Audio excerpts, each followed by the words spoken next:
Good evening, ladies and gentlemen. Please take your seat or move into a comfortable position against the wall, please. We want to try to keep the alleyway open and the doors open, mainly for a fire hazard. So please try to cooperate with keeping that alleyway open, all right? We're gonna move things around a little bit tonight, and we're gonna open right now with the invocation, which will be given by Cedric Lee Cooper from Shiloh Baptist Church, and our Pledge of Allegiance will be given by our esteemed police explorers and Councilman Maldonado. So at this time, Cedric, will you please come forward and lead us in our invocation. Please rise.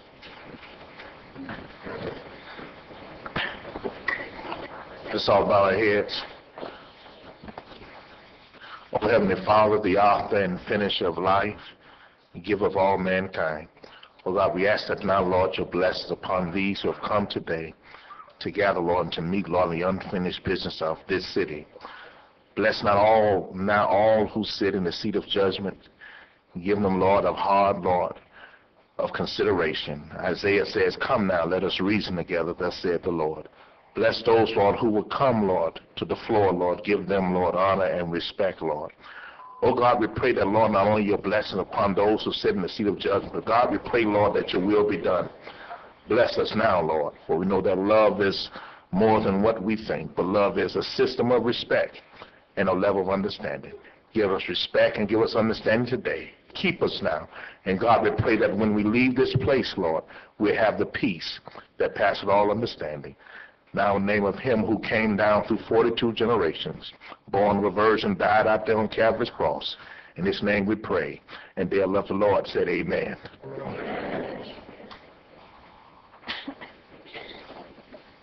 Homestead Police Guard! Homestead! Forward! Forward!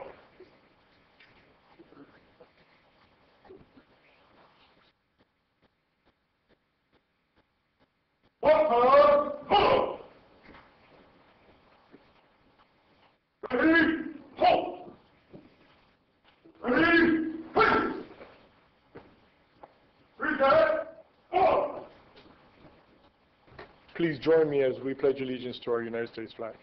I pledge allegiance to the flag of the United States of America and to the republic for which it stands, one nation, under God, indivisible, with liberty and justice for all. Order! Halt! Ready, please! Forward! Forward!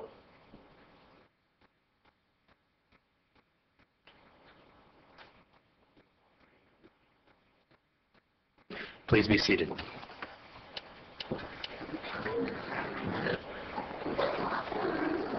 Okay, ladies and gentlemen, if you will, we are going to, with the permission of council, I'm going to ask to set aside the public hearing for our millage rate and our budget, and ask that we go straight to tab 26, which is the issue that you're here for tonight.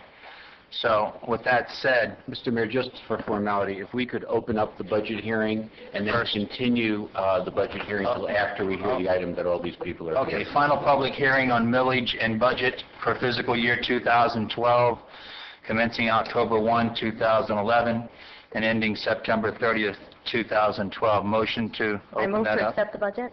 Second? Second. Thank you. We're going to move now to continue this meeting till after we hear the school item. So moved. Motion to, Second. thank you. Second. Second. All in favor? Aye. Nays? Okay, the item carries. At this time, do I need to open the city council meeting? Yes. Okay, at this time, I'm going to open the City of Homestead City Council, Wednesday, September 21st, 2011.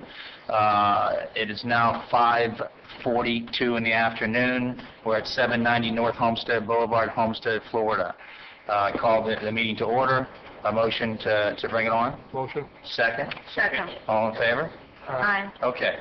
What I'd like to do is I'd like to turn straight to tab 26, resolution of the City of Homestead, Florida, granting a site plan and preliminary plat approval for Everglades Preparatory Academy Charter School. Richard?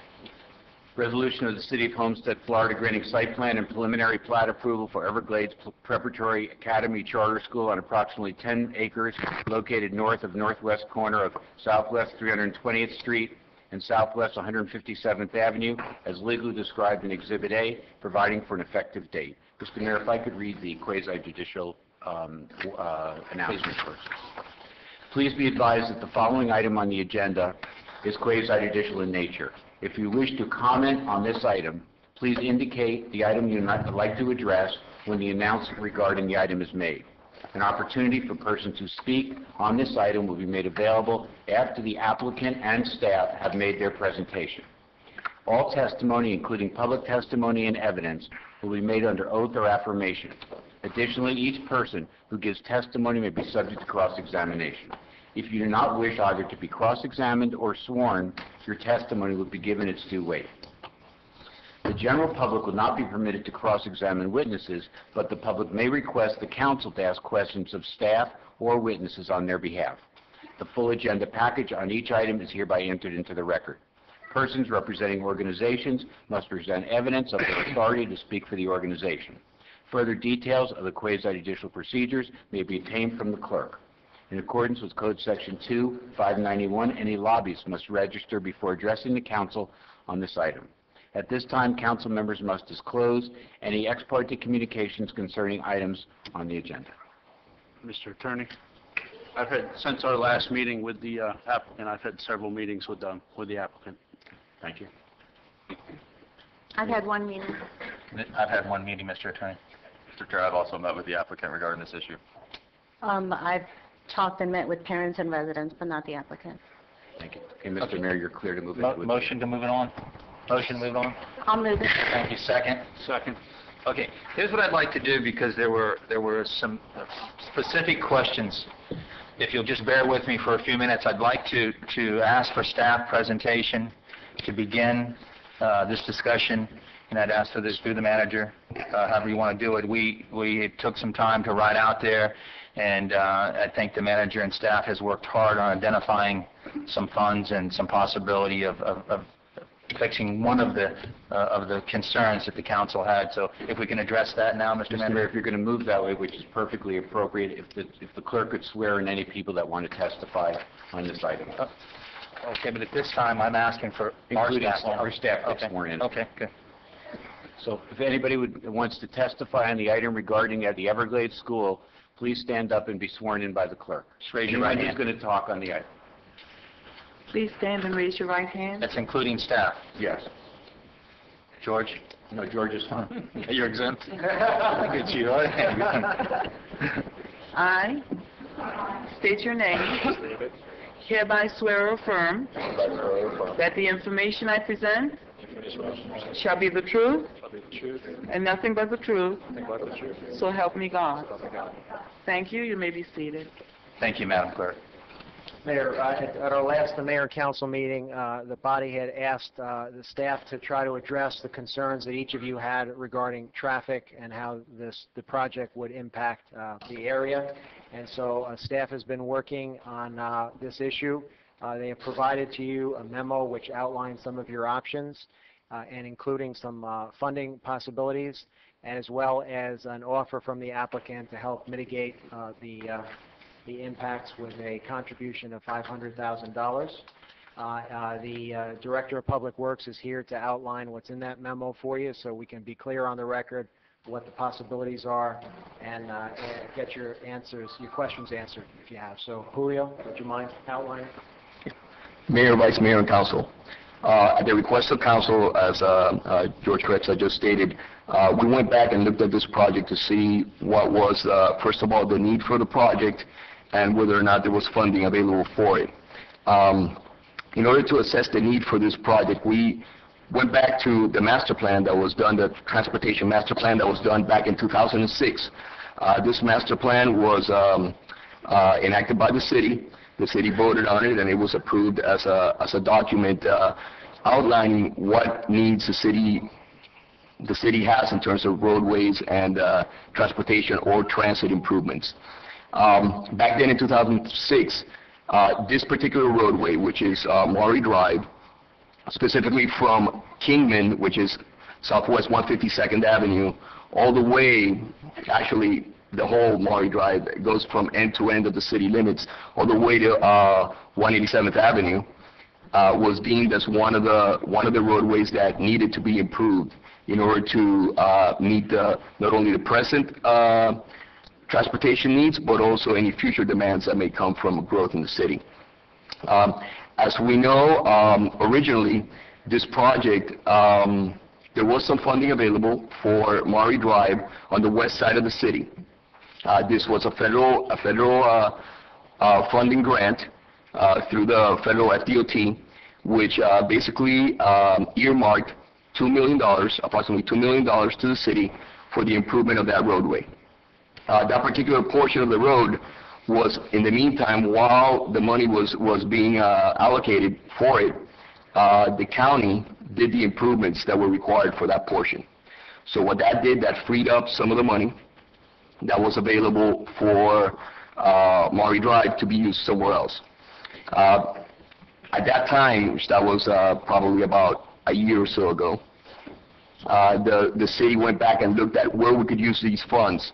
The idea, since this was a federally funded grant, to try to use those same monies, but somewhere else along that same corridor. That way, the road that was being improved remained the same, just the boundaries of the projects would change.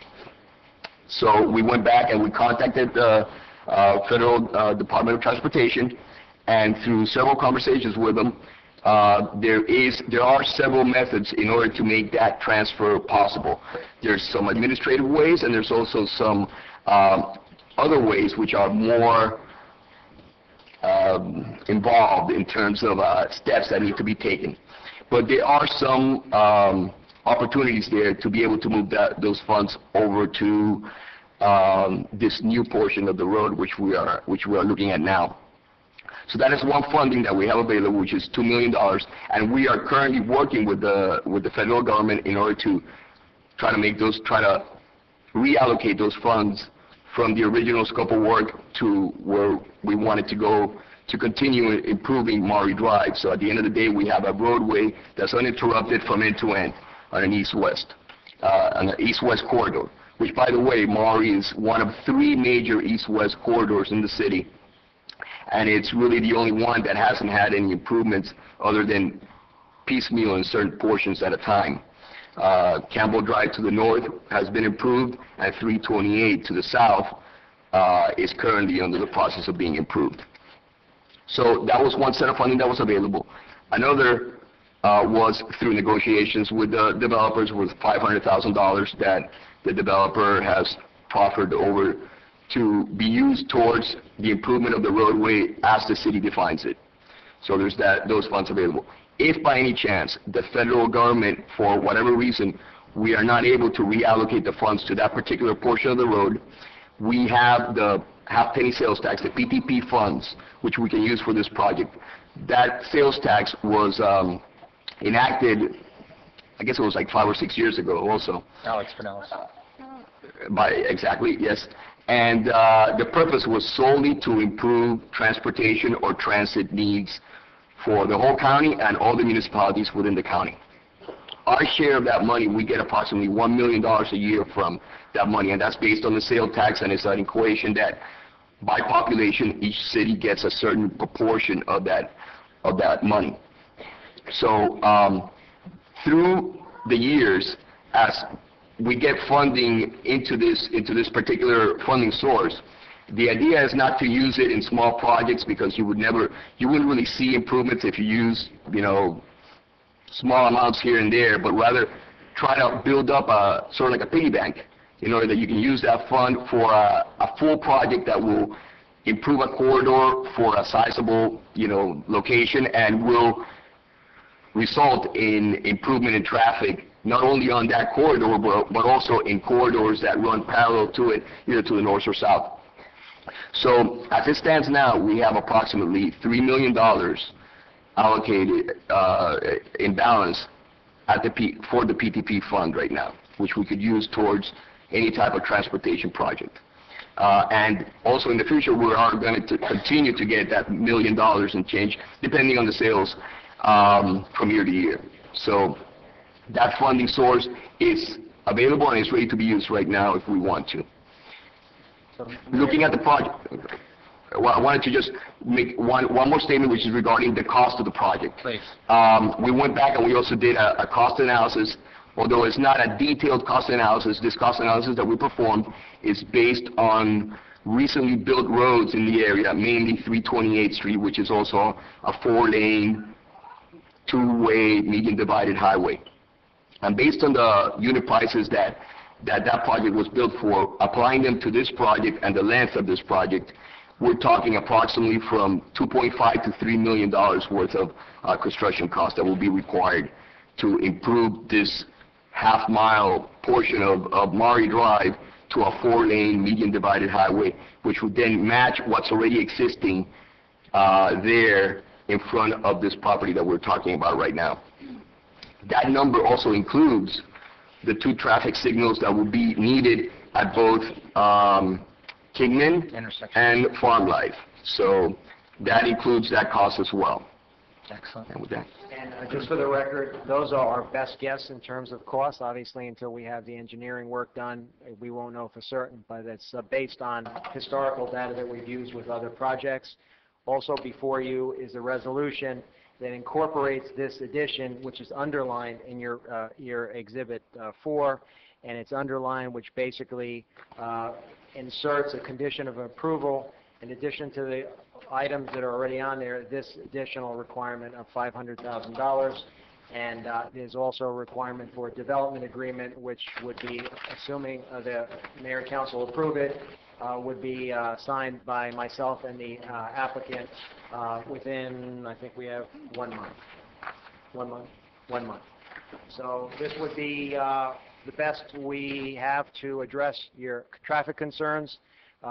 Basically a 4-lane road paid for through a variety of different sources, and we hope that addresses your concerns. Thank you. Job well done. Vice Mayor. Yes. I had several conversations, as I'm sure we all did today. I mean, this has been our top priority for the last since the last meeting when we discussed it. Primarily, I just wanted to make sure, and Mr. Gretzis and I talked about it, that if we do this, this doesn't mean that there's any kind of condition or stopping the process. In other words, this would be a move-forward process immediately. Because I know I've read your emails, I know people are saying, they're going to try to put something in there that's going to delay us or cause a problem, but I just want to make that very, very clear on the record that this has nothing to do with that, correct? This would not in any way delay the project. The one thing, and I'm glad you mentioned it, is we're not 100% sure yet until we do the engineering and lay out the process when the opening date would be of the road, and we know the school is under a strict timeline, so they would continue on their way with their schedule. We do the best we could to incorporate the road project, but there could be an interim period where the road is not finished, but we're going to work to make sure that that doesn't get in the way or create any additional problems. So, no delays. Excellent. Mr. Burgess. Thank you, Mayor. Through you to Mr. Brea. And those stoplights that you're referring to at the end of Maury, we can start petitioning the county now to take a look at that and to get ahead of the curve on that. And wouldn't they ultimately be responsible for that expense? Parallel to our efforts, we're going to also be contacting the county to also get them to contribute in some way or fashion if that's possible. But we don't want to stop the process of us moving forward. The design will include those traffic signals, and then the question is the county going to build them themselves, or are we going to have to build them? But we definitely will, and it's my own personal opinion, again, it's not based on any scientific calculations or anything at this point, but once this road is built, you are going to need traffic signals there. So I don't doubt the fact that traffic signals would be required once they do the design analysis for those 2 intersections, that traffic signals will be required there. Okay. follow. And I guess what I want to do is I want to be proactive. If this should go forward tonight and whatever, I want to make sure we're proactive, because I've sat up here for years and years, and unfortunately, a lot of times we seem to be more reactive than proactive when it comes to things like this. So I guess I would say to staff, how do we become proactive? What could we do to ensure that the county's paying attention to us and get their attention down there so that they are proactive also, instead of a reactive measure later on where we're trying to play catch up? Well, actually, just speaking for myself, I'm in contact with the county probably on a weekly basis, several times a week, with them regarding requests that we have for specific needs throughout the city, not only traffic signals, but other type of public works type of needs that we have. This particular type of request follows a specific process whereby we request for the traffic signals that we feel that are needed there, and what the county will do, they'll do their own calculations, what they call a traffic warrant study, to assess whether or not that need is actually there. Now, in this case, it's going to be a little tricky because the road is not going to be built yet, so the need is not going to show. If they do a need analysis now, it's not going to show what the outlook is going to be. So that's why I don't want to wait for that to happen to then ask for them to do the study. So we are, in a sense, including that into the design of the project as a whole, and we'll be coming to them later on actually from now, but they'll be doing their analysis later on to make sure that it does meet that warrant. And I guess that's my point, is I don't, right now, if they come out and did a count, they would say, are you guys crazy? Correct. So I don't know, how do we get their attention with the numbers that we're talking about and things like that without it actually being in place so that we can stay proactive, like I said, and move it forward? Joe? Councilmember, the county's going to do the signal warrant analysis only when it meets those warrants where they put a signal in. So there's really no other way to get it justified except for that analysis. When the traffic warrants the signal, you can put the road out there and get it operational. But until the traffic reaches the level where a signal is necessary, there are 12 different warrants that it's just going to be one of them to get that signal. So they'll go through that type of analysis. Thank you, Mayor. Thank you. Yes, Mr. Shelley. Mr. Mayor, while we're discussing the road, I guess I'll go ahead and express my position on the road. I have some reservations regarding putting public funding toward this particular project on Maury Drive, only because that particular, it's a concern I have regarding the school as a whole, and it will help address part of my concern regarding traffic, but there's not really a lot of other businesses or developments on that road that are going to be benefiting from this $2.5 or $3 million investment that we're making with public funds. And I think there are other roadways within the city that probably would benefit more. So my concern, my reservation is putting that much money into that particular road when for me, that wasn't the major concern on traffic. It was part of my concern because it was an unsafe road with that one-lane road. But a lot of my concern for traffic dealt with Kingman and Farm Life. And expanding and four-laning Maury won't necessarily alleviate or remedy those particular traffic concerns that I have. So I guess while we're discussing traffic, I just want to state on the record kind of my concern or my reservation in spending the public funds on that particular piece of roadway when it doesn't service anything but really one development in the school. I don't know if that's the best use, so it's just a concern I'm raising. Mr. Brea. Julio, that money, the $2 million, and I'm happy to hear the pot's growing because I heard 1.3, a couple weeks ago, and now I hear $2 million. So that's wonderful. I'm happy.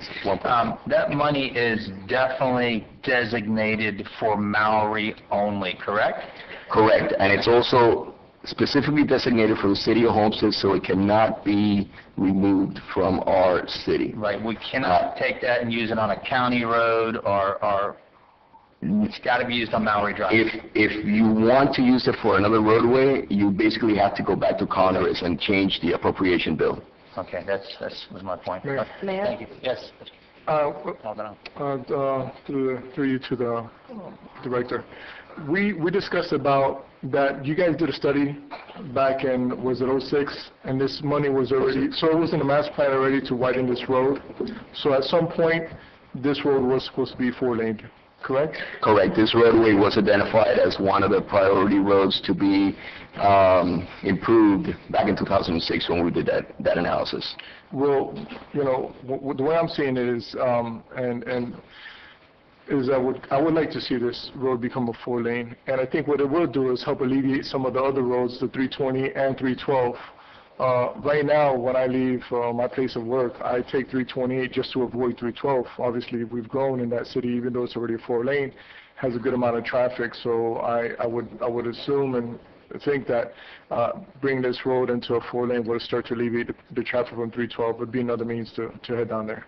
Correct, and you hit a good point there, because when you improve one roadway, you're not only improving the traffic on that particular corridor, but you're also affecting how adjacent corridors are used. Like in your particular case, where you're using one road instead of another because of the congestion that's happening. If you fix congestion in one road, what that does is people will then opt to use that particular road and alleviate some of the traffic conditions on other roadways as well. So it's not only, you're not only improving the flow on one road, but you're improving the flow throughout the city in a sense as a whole by doing these type of improvements. Thank you. Yes, Councilman Lobos. Thank you, Mayor. I actually was going to voice what Councilman Maldonado just said about easing the congestion off of Canal and Campbell Drive, but I think that staff has done an excellent job. I mean, when I heard about this memo and the presentation that you guys put together, I think that is an excellent resolution. By the way, this road has been a problem for a very long time, but it hasn't been a problem that we've had to deal with because nothing has been built on it. So it wasn't until the school presented itself that we really started to think, okay, this needs to now become a priority. I think that making that a 4-lane is a start. I know that we're going to talk about improvements on Farm Life Road, we're going to talk about improvements on Kingman Road, but this is at least a start, and it's a start in the right direction. It's infrastructure that we desperately need in the area. So to me, I know I raised some concerns at the last meeting, and it all had to do specifically with sidewalks on Farm Life Road, sidewalks on Kingman, but also primarily that road which was closed and I thought was going to be a dangerous state to live it in. So, I mean, to leave it in. So as far as I'm concerned, the staff recommendation, the resolution that you guys come up with is one that I can move forward with. Thank you. Councilman. Mayor. Yes. Sorry, go ahead. I just wanted one Please, go ahead. clarification. The only thing I wanted to point out, though, is that on Maori Drive, it had been planned to widen or had been planned to improve, but the original plan had been to go from US 1 to Farm Life Road, and now we're talking about, instead of improving that particular road first, we're going to now improve the road between 152 and 157, or Kingman. And so my point is that there are much more businesses and things. I utilize the roadway from US 1 to Farm Life all the time myself, and I think that there's a more beneficial use of the money there, first and foremost, before we get to a road that has less on it. And that was kind of my point. I do agree that road in general needs to be improved. I know it's funded for that. But it's taking one priority and moving it to a maybe another less priority road.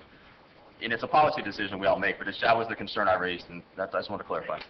But I think, Julio, that money was originally established for 187 to Chrome Avenue, was it not? Yeah. Yes. That's where the money was originally allocated. That was the original allocation, yes. And the county came in and did the Big job improvements, yeah. without even really notifying us, and I didn't argue with them. Correct, no. Yeah. Yes, Mr. Lord. Well, I just wanted to say thank you to staff, too, because this does make some sense. But I know that when I came and sat here almost 4 years ago, one of the first things that I ever tried to do as I left a meeting was to try to figure out how to get that lane to that road to 4 lanes. So now that there's a possibility, I would think that a lot of my neighbors would be happy, because I know that that's always a bone of contention whenever I speak to them. At least, can we not make it two lanes so that they don't get a ticket for coming home the wrong way? So, and I don't have to call the chief and say I saw one of his guys going the wrong way or anything like that. Chief wouldn't. So I think that would be a plus for our side of town to get to the other side of town and alleviate the traffic, like you said. So anyway, we'll see how the whole plan works out. Yes, Ms. Wallman. I just wanted to say one thing. Just this weekend, I was in Northgate, and I was trying to make a left-hand turn on Kingman, and the traffic is amazing on Kingman. So I think the light will help. It will benefit all the communities, surrounding communities. let me tell you, the staff, you need to give them a round of applause because they have worked.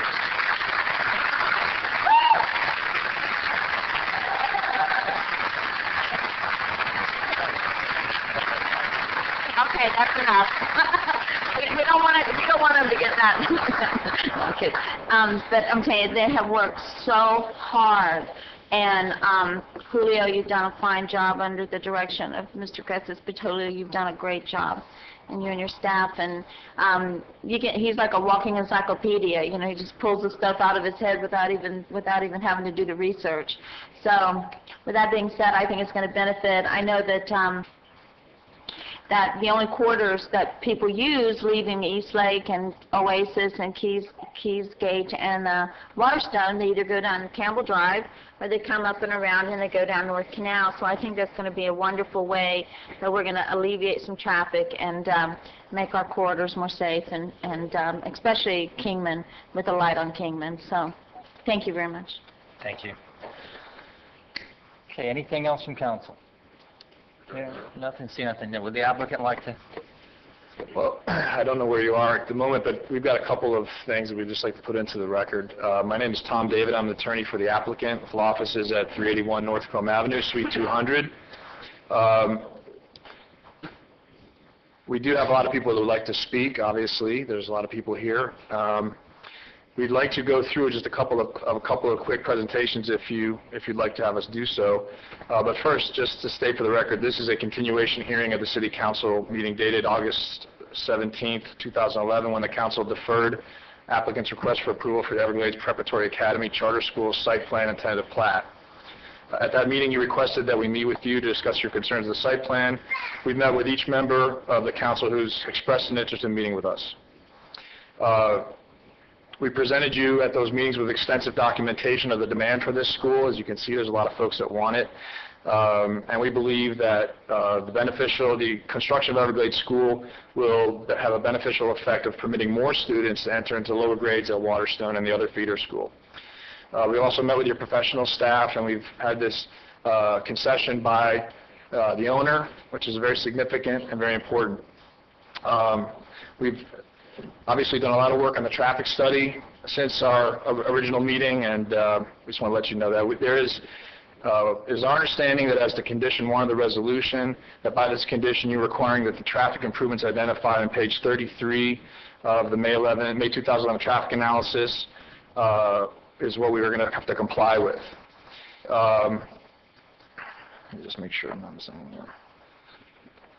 Based on the application, the traffic analysis, the supplemental traffic analysis, and other documents and comments submitted to the city planner, the traffic engineer, and the Department of Planning and Zoning, we've received a recommendation of approval with certain conditions that we have agreed to.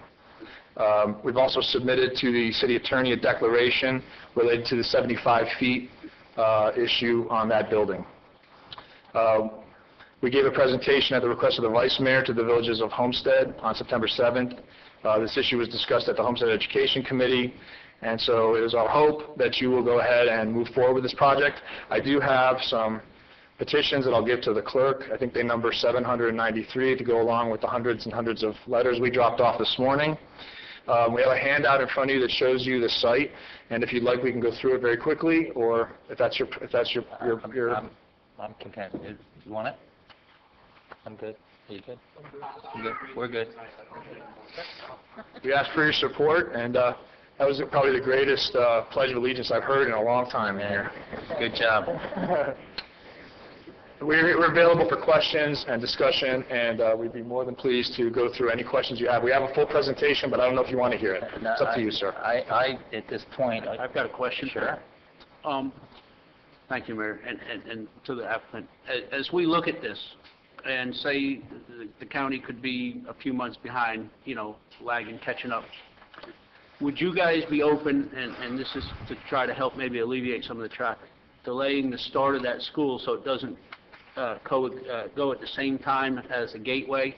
I think they start at 7:15 and their drop-off's done by... In terms of the opening time and the drop-off? the opening time, so that the traffic doesn't stack up so bad. Just thinking, trying to help out with, with other concerns and things. Let me introduce Mr. Strader, who will be the operator. Let's go ahead and talk a little bit. Sure. Mr. Mayor, Madam Vice Mayor, members of the council. Councilman Burgess, not knowing the specific pickup and drop-off time for the other schools in the area, I can't answer specifically, but we would make every effort to coordinate the time so that we're not compounding any traffic problems in that area. So I guess the short answer is yes, we would try to work something And that's out. all I'm looking for, because I think they start at 7:15 and go till 8 or something. If you guys started soon thereafter and went, I don't know what time you guys plan on starting or anything, but I'm just trying to, be proactive, and as I said earlier, and I hate that you keep using that, but, to help alleviate any problems that people may have or whatever. And I know you guys have been very giving and helpful, so this was just another idea that I had that might help along the way. That makes a lot of sense, and we would certainly be willing to do that. All the research points to high schools should start later rather than earlier, but for some reason, as educators, we still try to open them at 7:30 in the morning. So, okay. Thank you, Mayor. Thank you. If you would, I'd like to just move forward with it and open Please. up for public hearing. Okay. And like to ask if there's anyone here tonight that would like to speak in favor or against public-wise. So.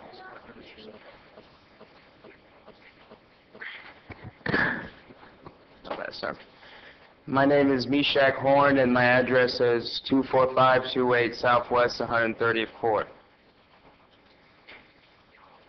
I had something prepared today that I'd like to share with everyone. A few brief words. First, I'd like to say good afternoon, acknowledge the council, Mayor Huntsman, Vice Mayor Waldman, Councilman Burgess, Councilwoman Lobos, Councilman Shelley, Principal Aguilar, the Strader family, and all the fellow citizens. I'd first like to pay homage and great respect to all of you who made it here today. Citizens of Homestead, electorals, and pedestrians alike, for that you continue to strive and do in the name of a greater city and our beloved school. I can't tell you how much it humbles me, though, seeing all of you out there and my feelings reflected in all of you who made it here today, surrounded with our vast family and supporters from all over the city, this important day, the 21st of September, and how much it means to you and the hopes of a people, ally and anti alike, on the issue we're here for today. Today, the presence of all you symbolizes citizens in response. It isn't a triumph of creed, nor a triumph of greed that exists within here today, but a triumph of public will. Strive for not of vain glory, nor glory in vain. A day that should be further interpreted as Homestead's progress. We are summoned so forth on the issue of whether or not the great measure for a great school has a right to exist within our land. It's a fate sealed in the grasp of human hands, and we hold its birth or its obituary. I'm talking about Everglades Preparatory Academy. And I believe there are at least two questions provoked by the contemplation of us all. And that's, what kind of an institution do we seek to achieve, and what kind of a school shall stand? It does not require an answer based on a premise of quantity, but more so an answer based on a premise of quality. The mortgage of the young Homestead citizen's future cannot be valued at a monetary extent, but to what extent the citizen can benefit from that knowledge. There are two ideas in conjunction that I believe hold the progress of this city moving forward. One, that the education being offered here today isn't a product of rugged individualism or enforced will, and it shall not falter in the pursuit of the greater objective of elevating that platform of education for this city's children. Two, we may only press forward in the belief that there is a mutual interest by all citizens in halting any strides made by ignorance or any consequence of a less educated society. There can be neither a less effort made nor tolerance charioted. There are fellow citizens present who find the idea of this school morally justified in the infinite concept of further enhancing and made abundant the education in our regional society. And there are fellow citizens who find this school and its instruction morally wrong and offer their prowess and view it as profoundly repugnant or means to an end. Let it not be mistaken, ladies and gentlemen, what we want to usher in with the blessing of this council is not a charter high school repeated.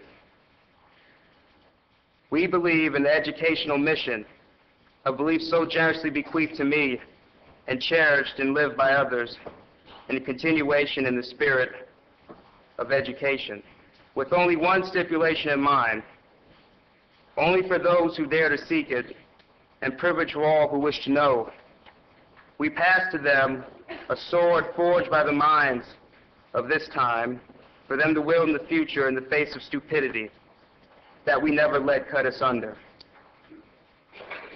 I believe strongly in a more educated Homestead, and I believe the message is quite clear. Using our compassion, our intelligence, and our wealth, it underscores our responsibility to each other and our former selves, the ones who will replace us someday, who will be that much more capable and enabled than we could have been in times past. This city's inhabitants have come a long way since Hurricane Andrew, and we all should be very boastful in that respect, and grateful in spirit for those who have most certainly paid and paved the way for a greater city that we all are privileged to live in the present. We have all witnessed Homestead's continual innovation in the period of the last 20 years, economic growth, new businesses, and better regional stability. The Waterstone people, too, have had their share of endurance as well. When I think of today, I cannot help but to reminisce about the beginning, about then, and just how far we've come for the future generations that will go beyond the status quo of today. The longevity of our lives, or the shortness of it, is intertwined with that endeavor. To look back on this brief moment in time, numberless years from now, and see just how far we had to go to get across to this day. And I'm very proud of Waterstone for championing the best educational practice that it continues to champion, and for the young Americans that it continues to produce that are that much more capable, and the cradleship of that unity and the wisdom to use both. These individuals who work both the job position and the students who fill the classroom seats, who further on the reliance of this spirit. We seek nothing short of the best for our children's futures, as well as our younger brothers and sisters.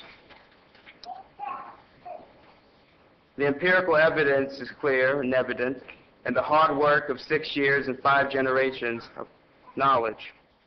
Beyond prejudgment or political credence before us today, the truth is, and we know it very well, that when it comes to our youth, that the world is not enough, and that until we are able to write them the passage to the vast celestial tapestry of the universe, I swear to this council, I have all the faith in the world in their future and leadership, and the future of students yet unknown, who probably won't know who we are, but will be, hopefully in good time, Everglades Preparatory Academy. I thank you all for your time. Thank you, council.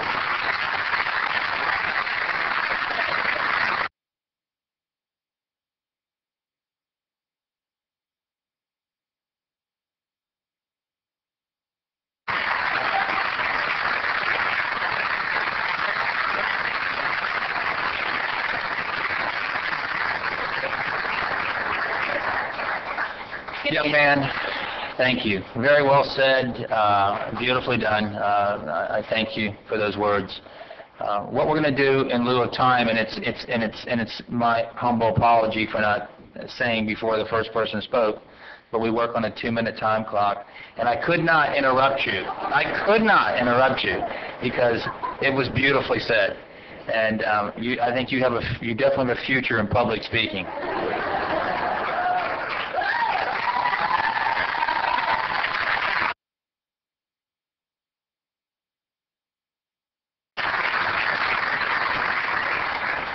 But what I'd like to do is keep it to a couple more and to the 2 minutes, and let's move through. I think we've got the message very, very strong, very loud, and very clear. So, ma'am, if you'd like to proceed to the 2-minute time clock, please, the floor is yours. Good evening. My name is Tiffany Chandler, and I am proud to say that I'm a parent of 2 children at the Charter School of Waterstone.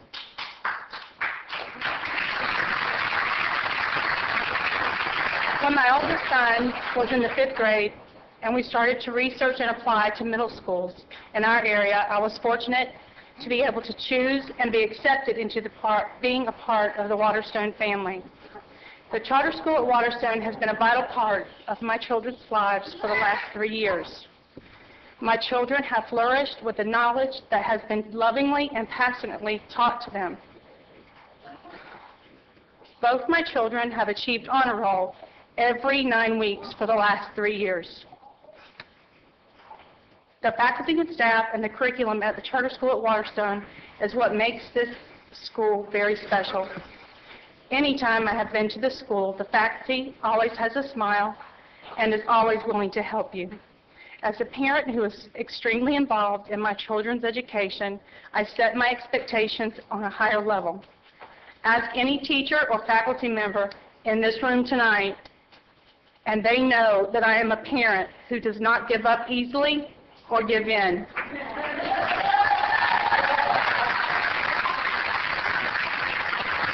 I expect my children to be challenged each and every day when they attend school.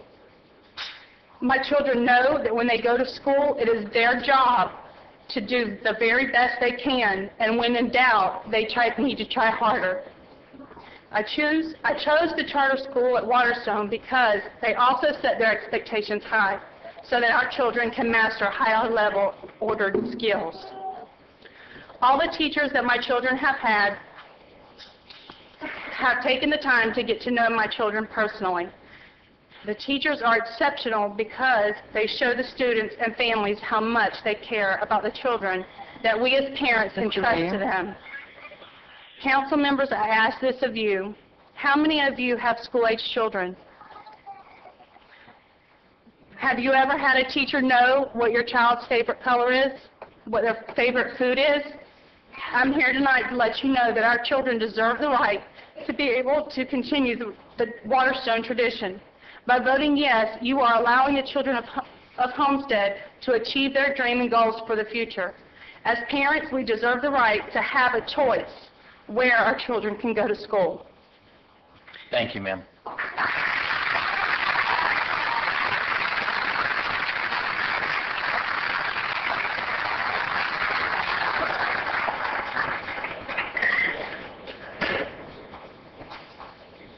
Hi. Hello. Can you? Okay. Hello. My name is Anthony Santiago. I've been a Waterstone Dolphin since 2005 when the school first opened. I believe it was 2000. Yeah. I'm very nervous. I've had so many good, wonderful teachers. I've had the same teacher twice, and I've been in all advanced since kindergarten. There's extra curriculum activities at the Charter School of Waterstone that we want to carry on to the new high school that the Waterstone is trying to build. All of our students want to have this new high school built so they can have the good education that we can carry on to the new. From the Charter School of Waterstone, they want to have a good education from Charter School of Waterstone to become a really good somebody really good in life. They want to be a president. They want to be the mayor. They want to be whatever.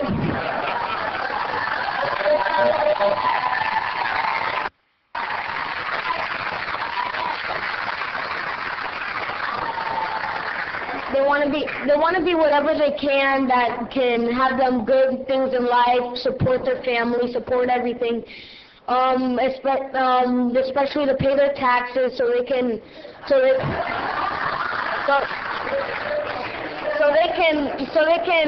be somebody really good. You covered it. Let me ask you a question. I heard the principal there is pretty good. Yeah, she's awesome.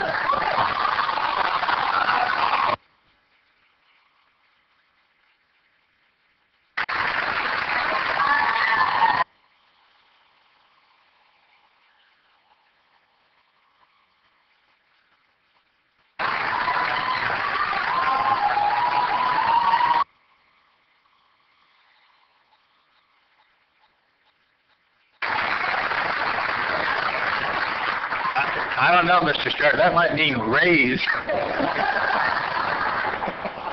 Well, thank you very much, young man. You did a great job. Thank you.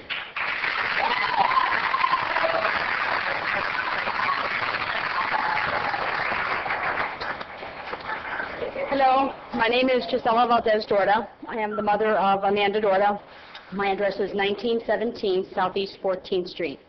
I live in the Keysgate community of the Shores, and can confidently speak to the fact that many people living within the 13 Keysgate communities are in favor of Everglades Preparatory Academy.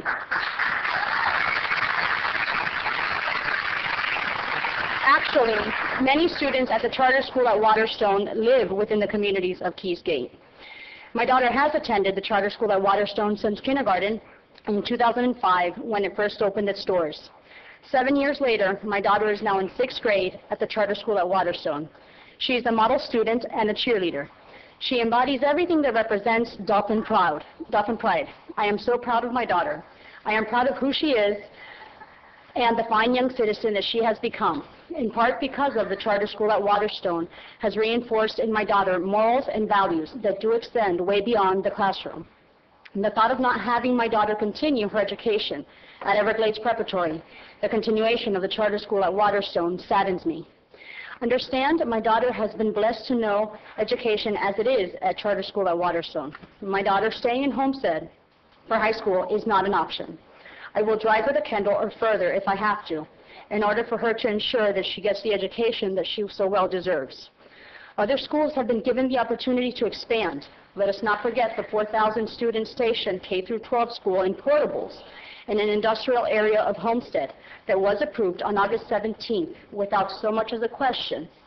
Why is it that a 4,000 student school in Portables in the Park of Commerce was approved with not a question or a concern from any member of the council? Yet Everglades, state-of-the-art,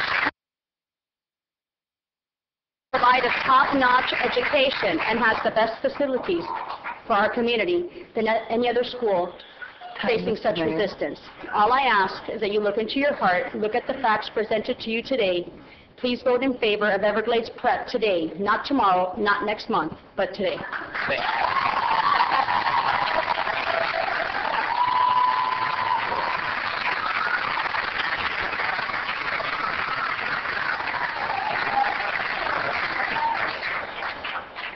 My name is Jimmy Hodges. My address is 611 Northwest 16th Street, and I've been a citizen of Homestead for 3 generations. Father, grandfather. I'm a single father of these 4 girls right here. My wife passed away last year, and I can say one thing about this school. They love the children and their family.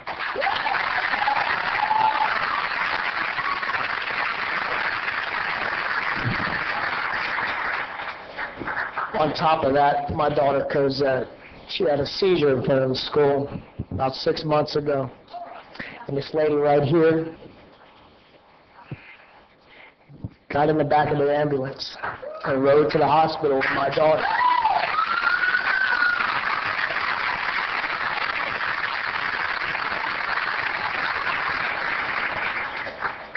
I went to Redondo Elementary School when I was a kid. It's not the same. These schools are overcrowded, overpopulated, Teachers are getting paid way too little. Now they're reducing Dade County Public Schools by teachers. Classrooms are going to grow. It's going to happen. I moved my daughters out of Redondo Elementary School when they built South Dade Middle. I was afraid that my 4th and 5th graders were going to be involved in gang activity or violence because they were so small. So I looked into the charter schools at Somerville at that time. My daughters were average students at that time, and since they were admitted into Somerville, we moved them quickly over to Waterstone. My kids now are A1A students across the board.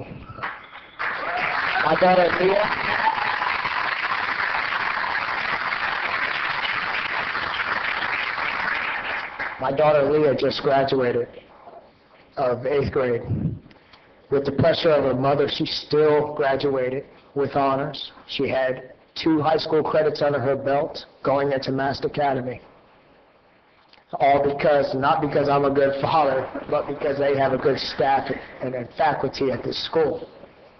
So if they say this school is needed for the further of my daughter's education, I say let's do it.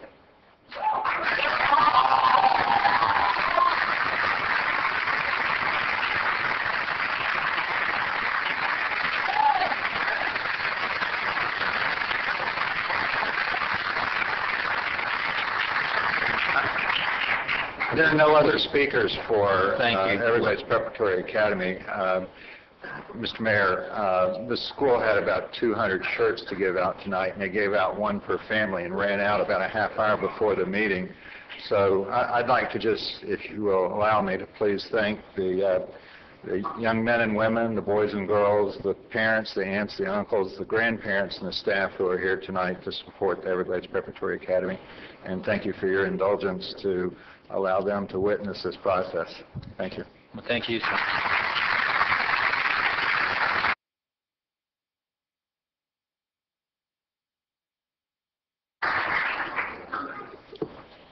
Thank you very much. I'm Jim Trantham, 2375 Southeast 7th Place. Thank you, Mayor and Council, for this meeting tonight and the opportunity for this agenda to be changed so that these young people can, it's a school night. I know that you don't know that, children, but it is. And I can just say that if we had in all the schools in Homestead the responsible parents and the dedicated kids that you have at Waterstone, every school would be an A school.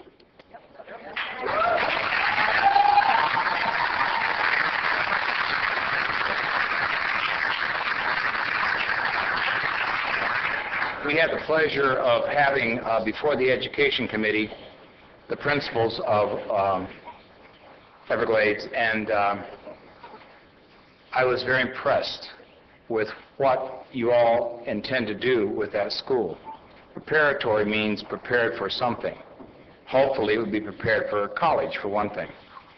And I can't think of a better school than Waterstone. We have 3 A-plus schools in Homestead. We have Waterstone, we have Air Base Elementary, which is considered to be a Homestead school, and we have the new Master Academy, which is the 43rd ranked school in America, A-plus school. This is unheard of in Homestead. I've been working for 20 years in Homestead to bring schools to Homestead. We had not had a new school in 40 years. Until they built Gateway, and they have added, of course, the large school at Keys Gate. I hate to be a killjoy on this one issue, but I asked the principals at Waterstone, what is the problem with building a school that would be a feeder school to Waterstone near Waterstone? In other words, if you build across the street, what a natural. I know some of you in the audience do not understand what a scattergram is, but schools use it. We use it in the Dade County Public Schools, and we use it in private schools to show where all the children come from. You all have a copy of this. You've had a copy in your folders. And you'll find, if you looked at the scattergram, that most of the kids obviously came from Waterstone. And therefore, it would make sense to build the school very close to Waterstone.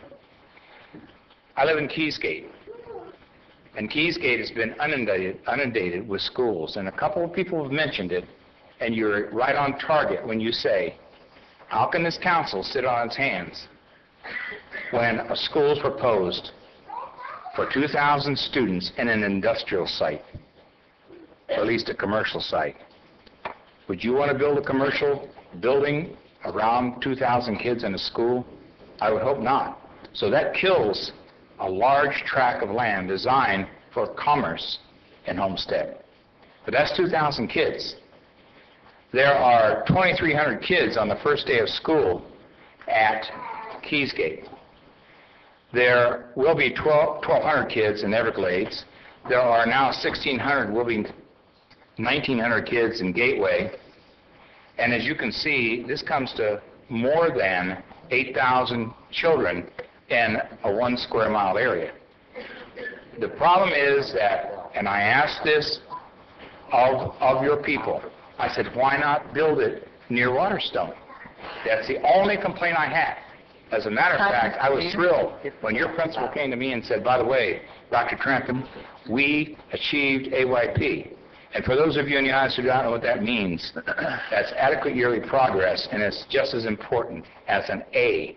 Matter of fact, most A schools do not get adequate yearly progress. Waterstone is far beyond the average A school.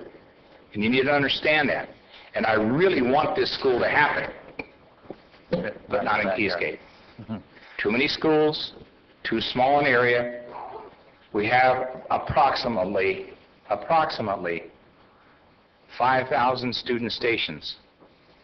5,000 student stations being built and will be built for 2,500 kids. One person on the council said, oh, that means that we'll only have 10 kids in a class. I don't know what that person was smoking, but whatever it was, it had to be good stuff. Well, let's wrap it up now, Jim. So I want to say this. I'm going to finish, okay? I'm not going to take 20 minutes. You already took But I'm saying that for Keysgate, that's too many schools and too small an area. Thank you, Mr. Tran. And we really appreciate the extra effort to build this school closer to Waterstone. Thank you very much.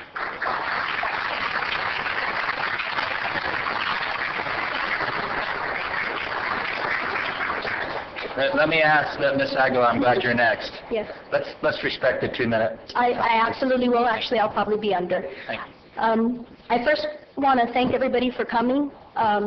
You guys always exceed my expectations, and I thank you for that. For the council members, I want to thank you for the time that you have put in trying to figure out a way that we can make this work for our children. That speaks volumes for me, because I believe in education, and I believe in community, and this council represents community for our children. I think the one thing that can speak loud and clear is that our parents want this, our kids expect it, and our kids need it. And I thank you so much for putting so much effort and time into considering it. Thank you to my families who are here, and the children who don't just speak in words, but speak through actions. Actions, boys and girls, and parents, speak louder than words. So let's always keep in mind that our actions speak for themselves. Thank you for coming out today.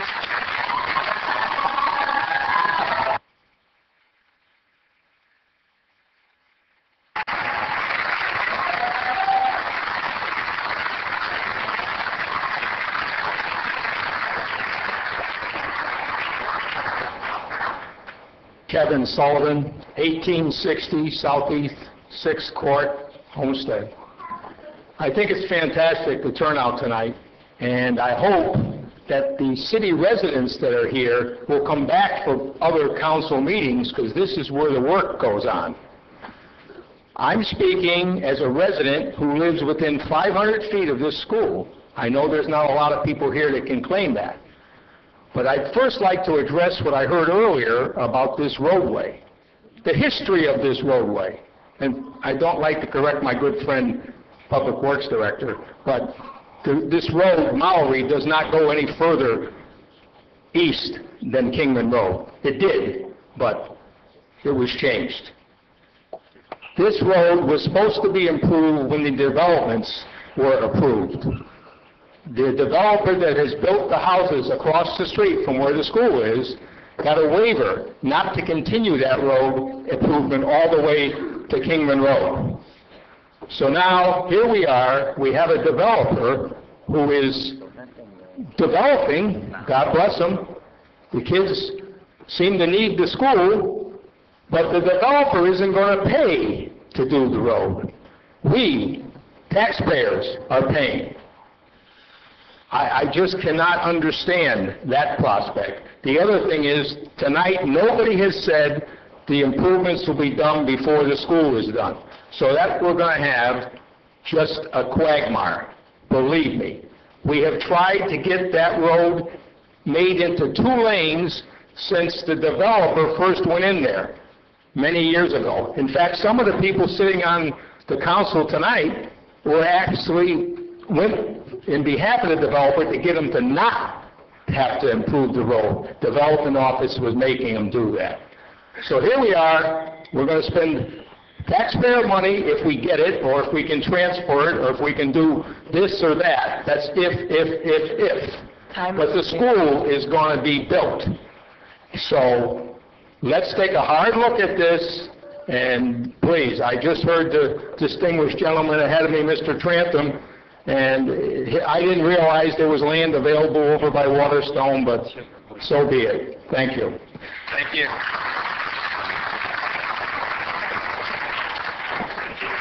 Okay. This is going to be our last person, okay? Okay.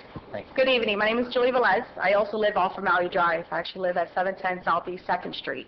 I remember when Maui Drive used to go through. I understand everybody's concerns as far as making it a 4-way lane. I think the improvements would actually be not just about taxpayers. We are the taxpayers. It is our children's future. Whatever happened to... Everything has become so about money, and I understand it is about the money, but the money is our children's future. I have 3 girls and a son. Right before my daughter went to Waterstone, she went to another school here in Homestead where she was told that she had a learning disability, and that, as a matter of fact, I didn't know she was failing until the last day of school. Mind you, I took my daughter to school every single day. At no point did I have communication with the teachers. At Waterstone, it's not a school, we're a family. How many schools can you go to and talk to the principal in the hallway? She's always around. So I think this has to be based upon the future of our children. I understand there's all the budgets and litigations and everything else that needs to go with it. But I think we need to open our eyes and look at what our children are going to gain out of this, and I think they're going to gain a lot. I'm with another mom. I will drive as far as I have to. My children will not go to high school here in Homestead. My daughter wants to be criminal justice. There's only one other program here in Homestead that offers criminal justice, and she will not go there. So I will drive as far as I can. I think it's important for us to look at it. And, I just wanted to say for you guys, I want you guys to vote for this, and I think it's important for our children's futures. Thank you so much. All right. Thank you, Mr. Mayor. I'll just reserve a few minutes for rebuttal of anything that comes up. Yeah.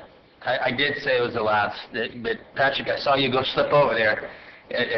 What do we let this guy speak or what? Come on, that is the last question. Did we let him speak? I'll be less than a minute. All right. Patrick Believer on Board of Directors on Keys Gate and 888 Kingman Road. Just want to clarify something real quick. There's an email going out saying the Board of Directors is against this school. Quite on the contrary. I'm a developer, true and true. It's important for the community, and I think it's important to be built.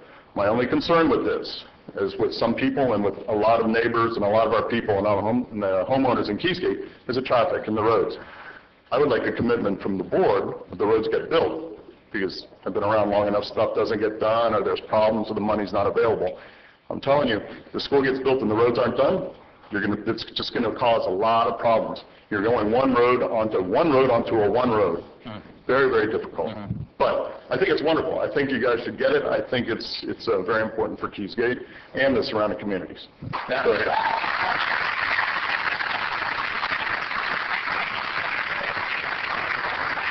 Patrick, I think it's a very good point, and I think that that a commitment will come tonight, and I think we'll work it out. We've got several good, strong options that the money is available. Let's wind like two white lines. All right. All right, yes, go ahead, please.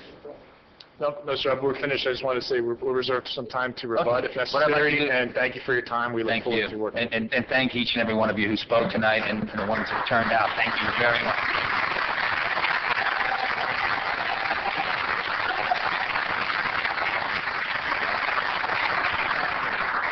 I'd like to come back now and remove and bring the meeting back to the council. Any final questions from council?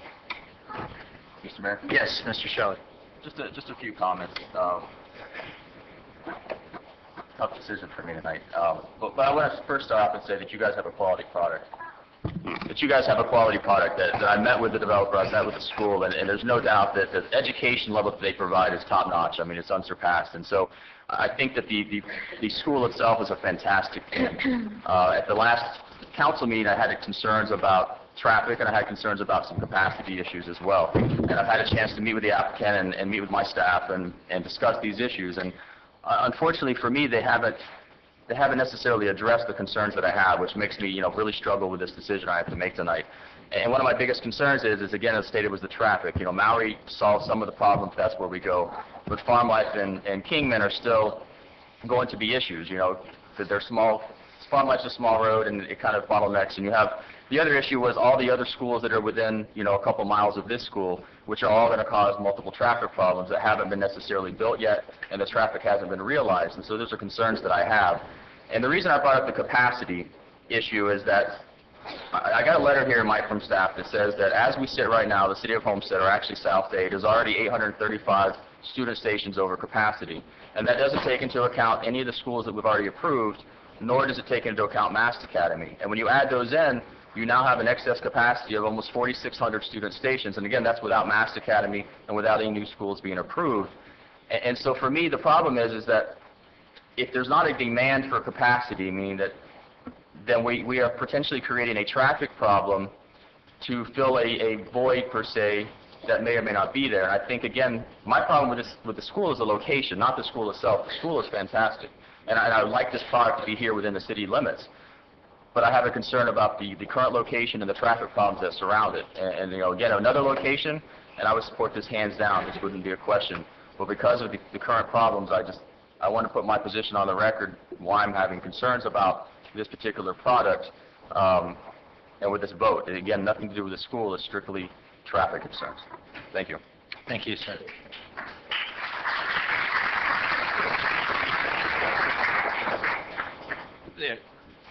The concern I have, can we just firm up a little bit through the manager, either you or Mr. Brea, the confirmation that the funds are available, regardless of which route we take. There were two very good options.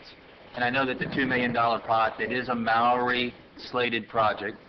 That money is available as we speak. As preference goes, we'd prefer to utilize the federal funds as the first batch of money, which we think is approximately $2 million. We won't have an answer. We were hoping to have some indication this afternoon. That didn't come. But we'd like to see some answer as quickly as possible, and then we can come to you and say, look, we got the reallocation, and we'd like to utilize those funds first. Then we have the $500,000, and then whatever balance there is, if anything, would come from the PTP funds. If the federal reallocation doesn't come through for us, then we have $3.6 million in PTP funds that we can draw from as well. Available. Very good. So the $3.3 million is our security blanket that Correct. It can get done. Okay. And we have other options as well. I mean, there's financing options. Sure. There's plenty of ways for us to go here, but what we try to do is utilize the federal funds first because they need to get spent anyway. Yeah, now let me ask you the second leg of this. As the developers come on that piece that's there, that's platted, will they reimburse? We don't believe that's going to be, that we'd be able to do that after the fact. Yeah, you can't. The dilemma in terms of those property owners is they don't have to face the concurrency issue until they have an application before us, and when they'd be ready to bring in more development. Could be 4 years, 5 years, 10 years, we don't know. So that was really the dilemma of what to do about them.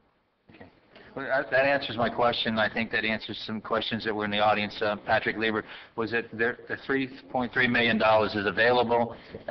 We prefer to use the federal funds that were originally set for Mallory, but we do have the funds. We do have the money. Okay. Any Now, further? of course, it's all prioritization. So like Councilman Shelley mentioned, it's one project or another. So you're the policymakers. Ultimately, decide where you want to spend the money. But Thank you. All right. Any further questions? Hearing and seeing no further questions at this time, Madam Clerk, let's call the roll. Councilman Burgess? Yes. Councilwoman Lobos? Yes. Councilman Maldonado? Yes. Councilman Shelley? No. Vice Mayor Walden? Yes. Mayor Bateman? Yes. The motion carries.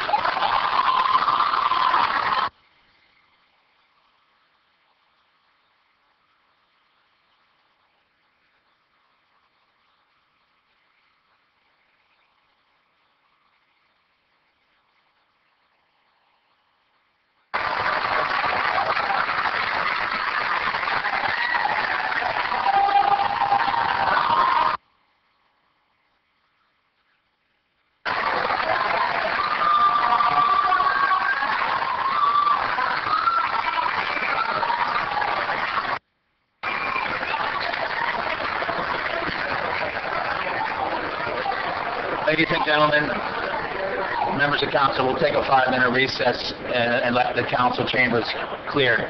Drive safe. God bless you. We're going to build it.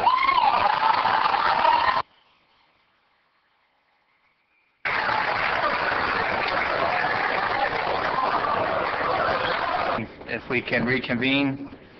So what we're going to do, Mr. Mayor, if it's okay with you, is to continue the regular meeting. Let me hear quorum. We just lost it. Elvis, where are you going? 1, 2, 3, 4. We have 4. Okay. We're going to continue, need a motion to continue the regular meeting until after the budget hearing. Okay. Motion. Thank you. Second? Second. Okay, all in favor? Aye. And then a motion to reconvene the special call meeting. Motion to reconvene the public hearing on the millage. Motion. Second. All in favor? Aye. Thank you. Okay. So then I just need to read this announcement, and then we can have the discussion. The City of Homestead rollback millage is 6.5610 mils. The final millage rate is 6.2917 mils, which is less than the rollback rate. And then we're on number 5, discussion of the final tax millage rate and final budget.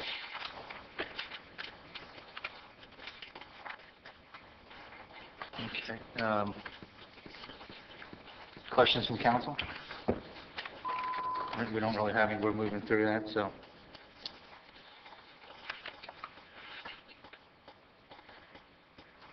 We don't have the presentation from staff, right? I can read a staff report if you'd like. Well, it's just next on the agenda. So. Sure.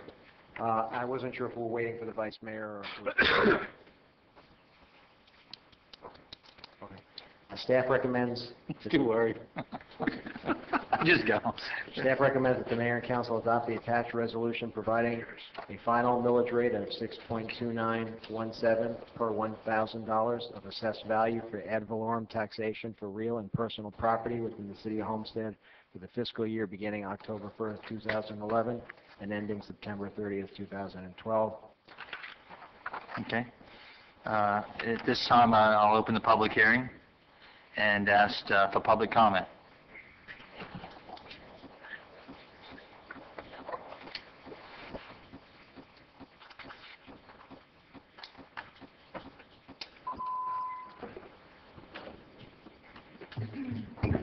Thank you very much. Jim Trantham, 2375 Southeast 7th Place. I'm happy that the taxes aren't going to be raised, but the millage rate is too high. 6.29 is one of the highest millage rates in the county. Of 34 cities, we're ranked among the highest for our millage rate. At a time when our homes are losing value at an alarming rate. Last year, my home went down $18,000 $18,000 in value. The millage rate needs to come down. But as Mr. Recca said, next year it will be higher. Thanks very much.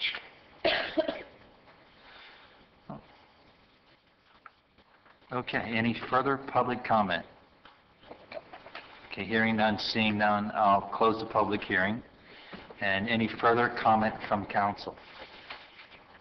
Hearing none, seeing none, I will entertain a motion to adopt. We need to read the resolution, Mr. Mayor. Okay. Resolution of the City Council of the City of Homestead, Florida, adopting the final millage rate of ad valorem taxation for fiscal year beginning October 1st, 2011, and ending September 30th, 2012. A motion? Thank you, Mr. Burgess. Second? Second. Thank you, Mr. Maldonado. Roll call? Councilman Burgess. Yes. Councilwoman LaRose. Yes. Councilman Maldonado. Yes. Councilman Shelley. Yes. Vice Mayor Warman. Yes. Mayor Bateman. Yes. The motion carries. Thank you, Madam Clerk. Next item is the second reading of an ordinance of the City of Homestead, Florida, adopting the budgets for several funds and departments of the city for fiscal year beginning October 1st, 2011, and ending September 30th, 2012, providing for repealer, severability, and effective date. Motion? Motion. Thank you. Second? Okay, roll call? No, we need to open up to the public briefly. Oh, I'm sorry. I thought we did it when we opened it. We opened it for both. Okay, this time I'll open the public hearing. I'd like to comment on our actual budget. Hearing none, seeing none, I'll ask council for final questions. Hearing none, seeing none, we'll roll call vote. Madam Clerk? Councilman Maldonado. Yes. Councilman Shelley. Yes. Vice Mayor Warman. Yes. Councilman Burgess. Yes. Councilwoman LaRose. Yes. Mayor Bateman. Yes. The motion carries.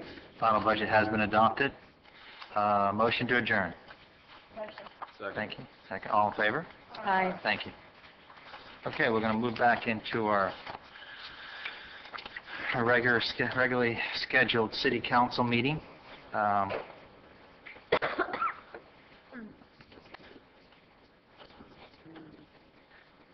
think we were on that item, we dealt with the roll call. I think we're in item number 3, public comments. Yeah, any public comments? Is my guest still here? The Cummins? Jerry Cummins and so on. Are you still here? Oh, excellent. That's tough people, and they hung in there. Go ahead, Mr. Mayor. Thank you, Mr. Mayor. Jim Trantham, 2375 Southeast 7th Place. Tonight, I'd just like to say a word about the area where we live. This is the reason I was here tonight for the school, and it's the reason I'm here for the item that you're going to come about when it comes to the building 241 units and on 16 acres. That's 15 units to the acre. And I understand it's a PUD. We all understand what PUDs are. However, it's a quality of life issue for us in Keysgate. With 241 more units of that nature, it invites subsidized housing because we have 3 years of supply of inventory homes now. So there's no place else to go with that. So I just want to say that I'm opposed to that resolution, and thank you for your time. Thank you, sir. Any further public comment? Okay. Additions, deletions, deferrals. Yes, we need a motion to add these 2 items to the agenda, Mr. Mayor. Motion to move it on? Thank you. Second? Second. All in favor? Aye. You want to deal with those now, or you want to wait till later on? Let's deal with them now. First item is emergency purchase of wastewater plug, bypass valve, and actuator. Okay. Staff? Staff recommends that the mayor and council approve the emergency purchase of 24-inch wastewater bypass plug valve and actuator, which controls the flow of wastewater to Miami-Dade County Water and Sewer Department. Thank you. Second? Okay. Any final comments from council? All in favor? Aye. Nays? Motion carries. Next one is a resolution of the City Council of the City of Homestead, Florida, providing a single non-recurring exemption to the restrictions placed on the use of the Homestead Motorsports Complex enumerated in the lease agreement between the city and the Lay Sports Complex. at the city, providing for implementation and providing for an effective date. Motion? Motion, Mayor. Second? Second. All in favor? Nays? Motion carries. Okay.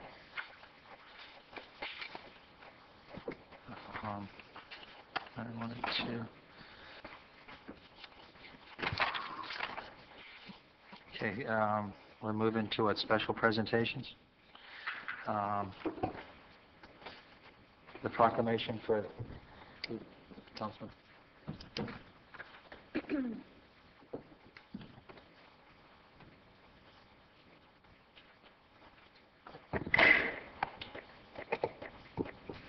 Good evening. The mayor has asked that I present the following proclamation to Mr. Aldo Santos, the outgoing chairman of the Chamber of Commerce. So if you'd like to join me up here.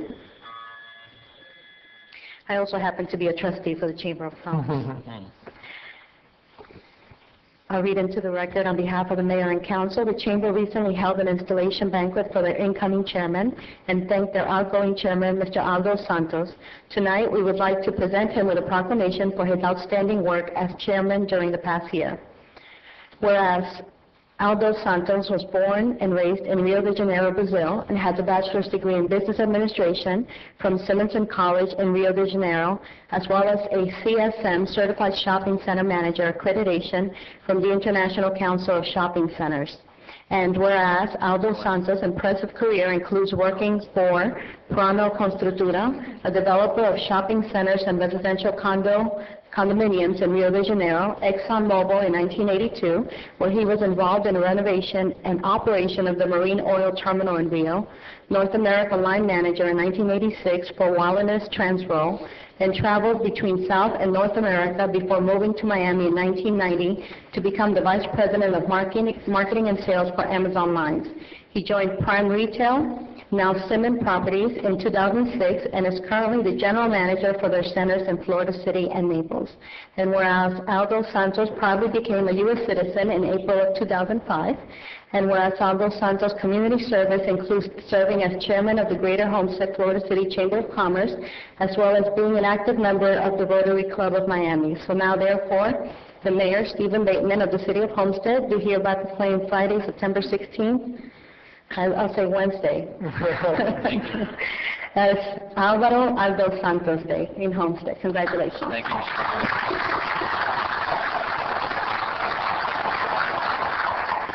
I'll be brief after such a long meeting. I just want to thank, the mayor and the council for this honor, and just like to let you all know that it's being an honor to serve our community, and I'm looking for, as you all know, the chairmanship of the Chamber of Commerce is not only a 3-year term, as they say, you're a chair-elect, you're the chairman, and then you're immediate past chair, but for most of us in the community, and I have several board members, that is actually almost a life commitment in many ways. So once again, I would like to thank you all, and looking forward to continue to serve our community. Thank you so much, Al. Thank you.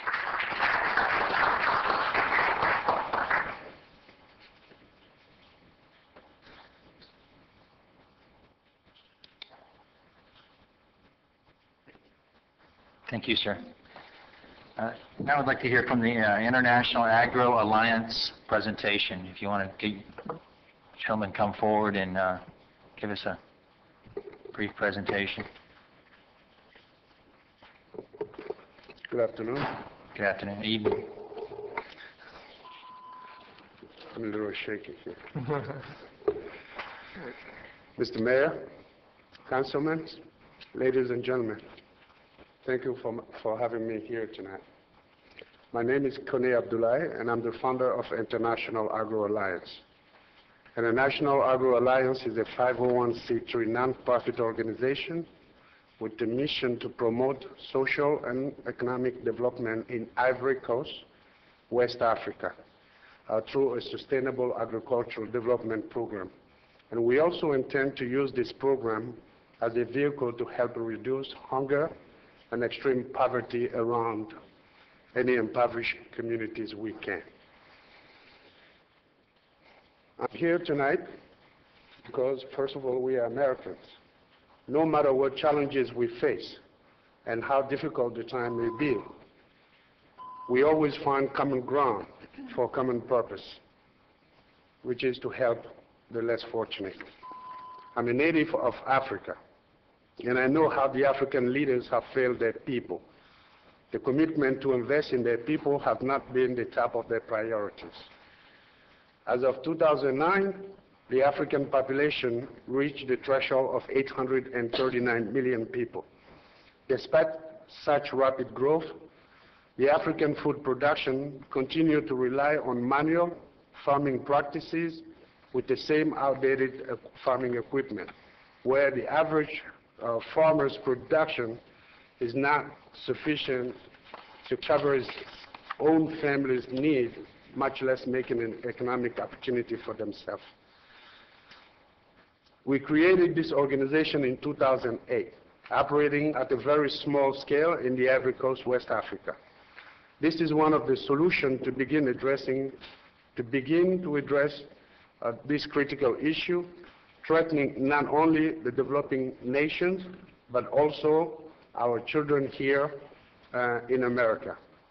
According to the official United States population clock, our population here in the United States was estimated at 312,359,000 people as of September 2011. Just like many regions within the United States, Homestead was mostly and essentially an agricultural land 20 years ago. Identifying some potential food sources now will certainly put Homestead ahead of the future challenges. Our program brings small-scale farmers together to form an alliance. We create equal access of this program participants to modern agricultural farming equipment, supplies and education to increase sustainable food production, and farmers' earning potential as well. We promote self-sufficiency and empowerment. Our success in the next 3 years can lead to the development of a trade partnership with Homestead. Homestead will lead the nation in storing food produced organically. This will attract food distributors here in Homestead and employ many of our citizens. We need your support. We are not asking you to cut us a check today. All we're asking you is to support us in reaching out to the farmers around here in Homestead. If they have an agricultural equipment that they wish to get rid of, all the donations are tax deductible, and encourage them. We collect any used farming equipment to be able to serve those who are very much in need. I thank you very much. Thank you, sir. Thank you very much. Ma'am? Sure. Sir, I would suggest you get in contact with Mr. Charles LaPrade with Jay County. He's the agricultural assistant city manager. Is that the correct title? For Dade County, and he works strictly with the agricultural, all the agricultural industries. Okay. Mr. Charles LaPrade. He's located in the South Dade Government Center, but I'm sure if you call our office, we'll be happy to give you the number. But I think he would be a key person that you would want to get to know. Okay. Okay, and also the Dade County Farm Bureau. Okay. Okay? Thank you very much. You're welcome. Thank you so much. Are the walk to the end with Alzheimer's, are those folks still here? Okay. Don't see them. Mayor, I can read the proclamation, or I can just make a quick announcement about it. Please. I'll read the proclamation. Walk to End Alzheimer presentation.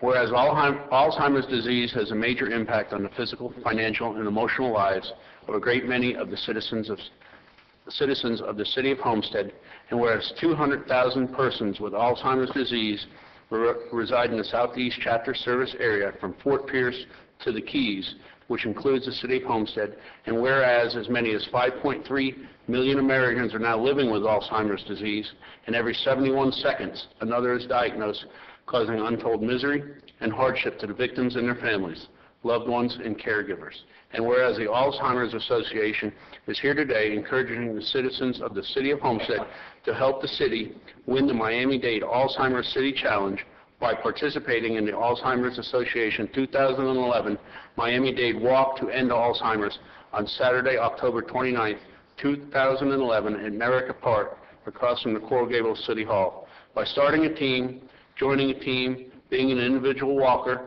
volunteering, or donating at www.memorywalks.com, and whereas it is appropriate that a day be set aside to encourage our residents to act now to end Alzheimer's. Open their minds to learn the facts about Alzheimer's, voice their support, and move the Alzheimer's Association cause forward. The mayors and the members of the City Council of the City of Homestead wish to show their support for the goals of the Alzheimer's Association. Now, therefore, I, Stephen C. Bateman, the mayor of the City of Homestead, Florida, do hereby proclaim Saturday, October 29, 2011, as Alzheimer's Association 2011 Miami-Dade Walk to End Alzheimer's Day here in the City of Homestead.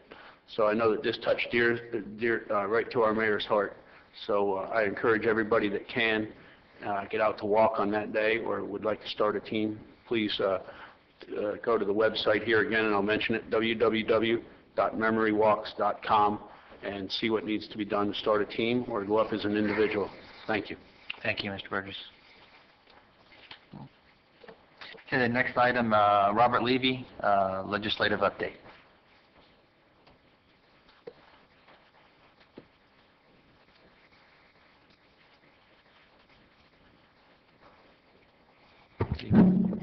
Thank you, Mr. Ray. Thank you for this honor. Oh, wrong speech. Mr. Manager, Mr. Attorney, Mr. Mayor, Vice Mayor, and Council. The best update I can give you is that the legislature is not in session. Session ended in May. We are in committees this week, actually. I want to personally thank you in our behalf. There wasn't a time in the last year or however long it's been since I stood before you that I didn't call on any of you collectively, individually, that you didn't help, that you didn't get on a plane and come to Tallahassee on short notice. It's getting more and more difficult to get to Tallahassee, as you know, and more expensive.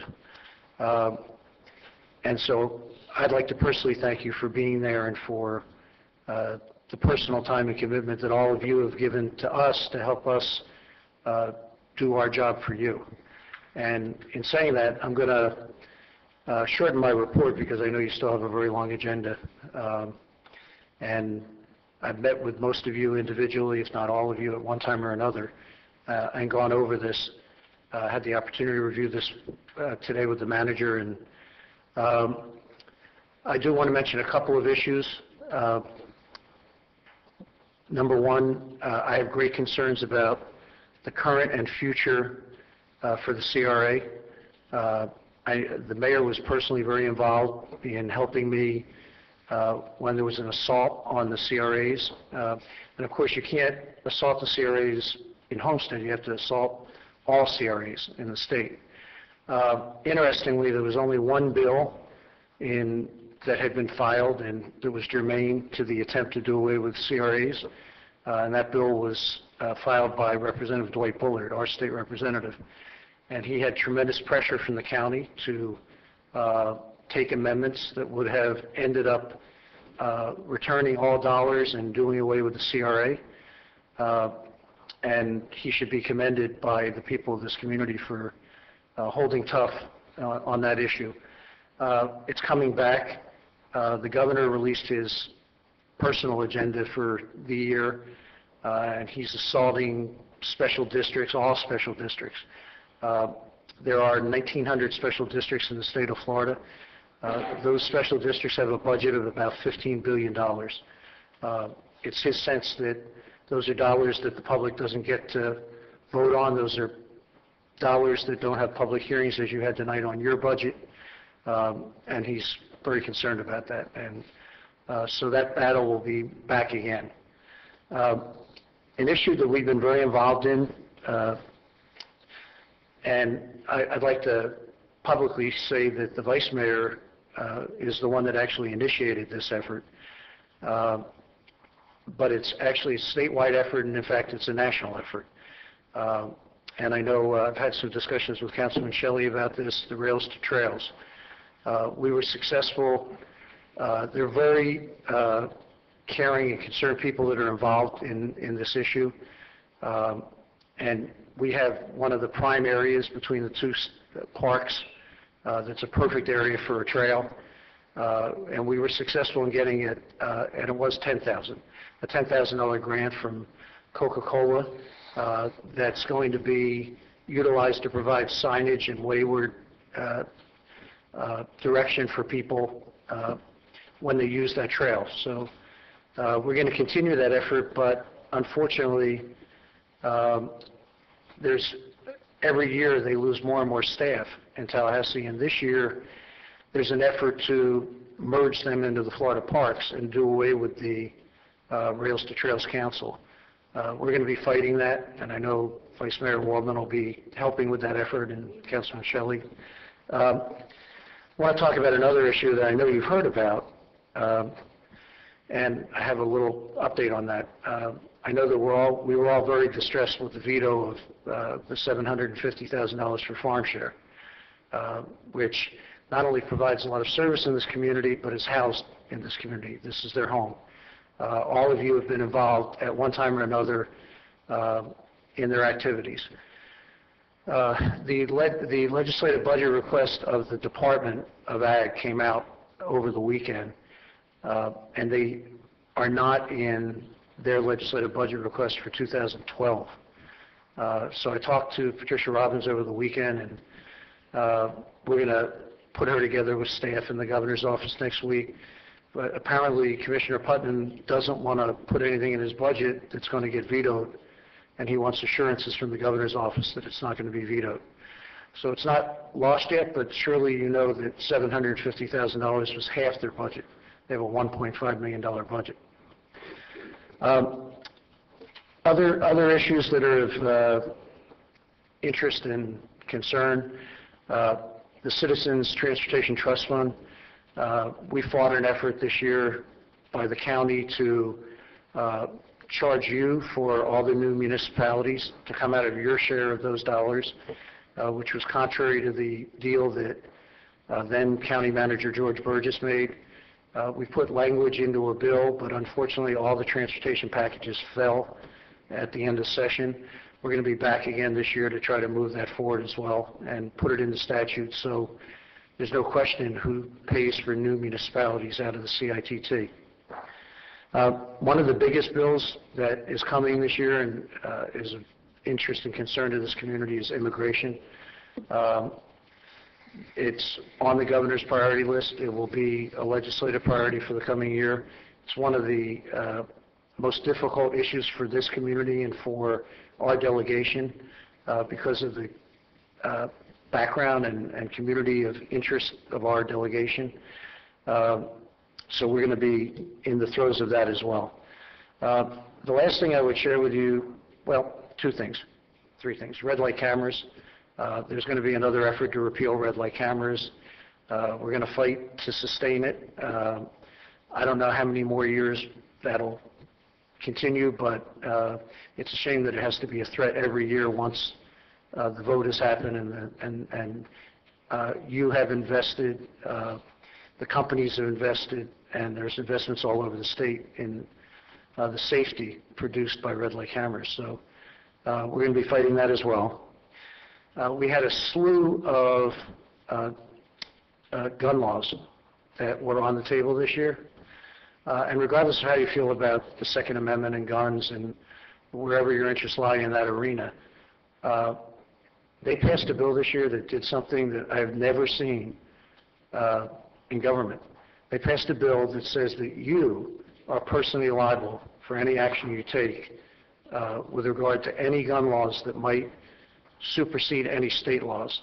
And so draconian that you could be removed from office for even proposing that bill.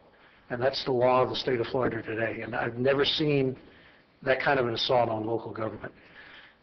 As I shared with the manager The continuation of the assault on your property taxes continues from Tallahassee. There are 3 initiatives on the ballot next year already.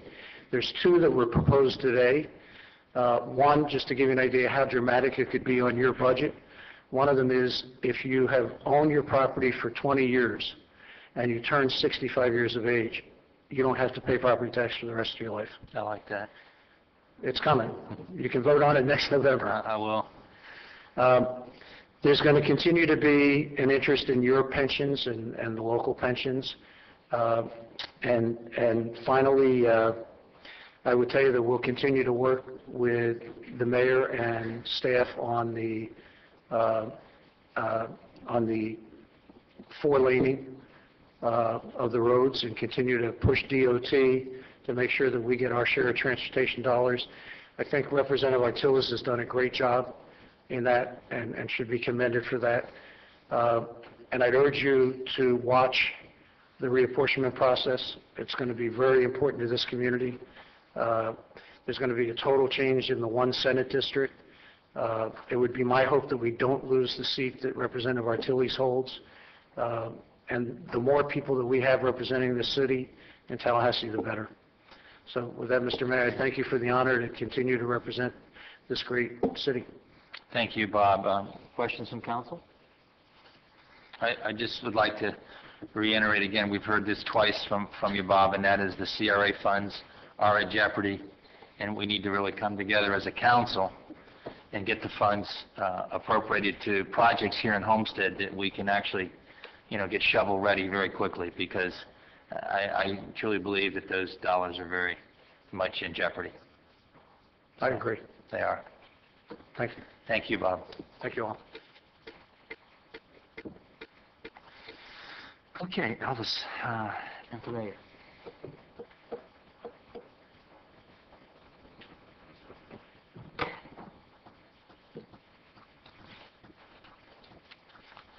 Good evening. Thank you, Mayor.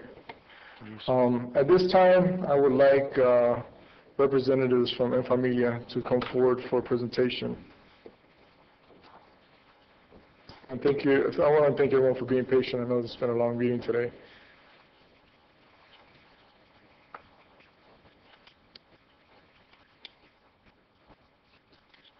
As they come up here, I want to speak more on a personal level before I have a bunch of bullet points up here. I know Carlos Salgado when I was a counselor at Aspida South, and he was an art teacher there, and that's when we first met. And I believe I was 22 years old at that time. I'm 38, so I'm dating myself a little. And the way he worked with students back at that time, with art. We were dealing with kids from the migrant community, and kids that were doing a lot of dropout work. And the way he worked with these students and got them involved in arts, I saw a dramatic change in the students that were attending that school. So, now come present day, today we're recognizing En Familia with a presentation. They're celebrating 11 years of serving this community, and I want to give a little background information. En Familia is a nonprofit agency that was incorporated in the year 2000, September of 2000. The purpose is to provide educational programs to help improve and preserve family life for a large population of migrant farm workers and low-income families living in Deep South and other areas of Miami-Dade County. Carlos Salgado and Rocio Salgado are the founders and directors of En Familia. They hold master-level degrees and have extensive experience working with migrant and low-income families. En Familia is well known among the families they serve and have earned trust and respect throughout the widespread service to the community. It is with great pleasure that I introduce Carlos Salgado, and he will introduce the rest of his team. And after that, we'll present you with a plaque.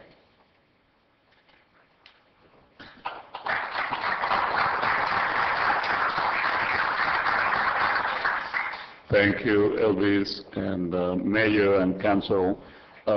Thank you for having us here. And for us, it's really meaningful, this recognition. This is our passion, this is our life, to be able to dedicate our time and our professions to serve this community. And I would like to introduce the team, my wife, who is the co-founder of En Familia and the co-founder of this marriage here, and to Nancy Montes, Mayra Rivera, Maria Avonce, Claudia Solis, and Hubert Arias. And we are missing someone. Where is Luz? She left.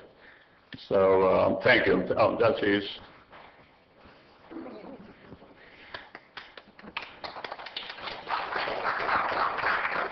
And thanks to this great team, we are now serving around 2,000 families per year in this community. So thank you. Thank you. And let me tell you, I've gone over to the organization and I've seen the work they've done within this community. They're helping hundreds of families here, not only with marriages and with the children, but you guys do a great job for. So it's with sincere appreciation to En Familia for your many years of dedicated service to help improve and preserve family life for migrant farm workers and low-income families. The City of Homestead salutes you this day, September 2011. On behalf of the council, the mayor and the council, congratulations. Thank you.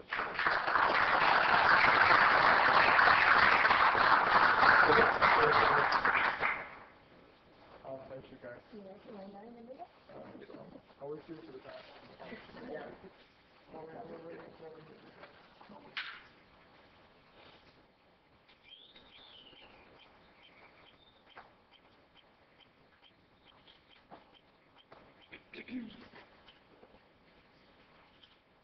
You didn't cut my head off, did you? Thank you.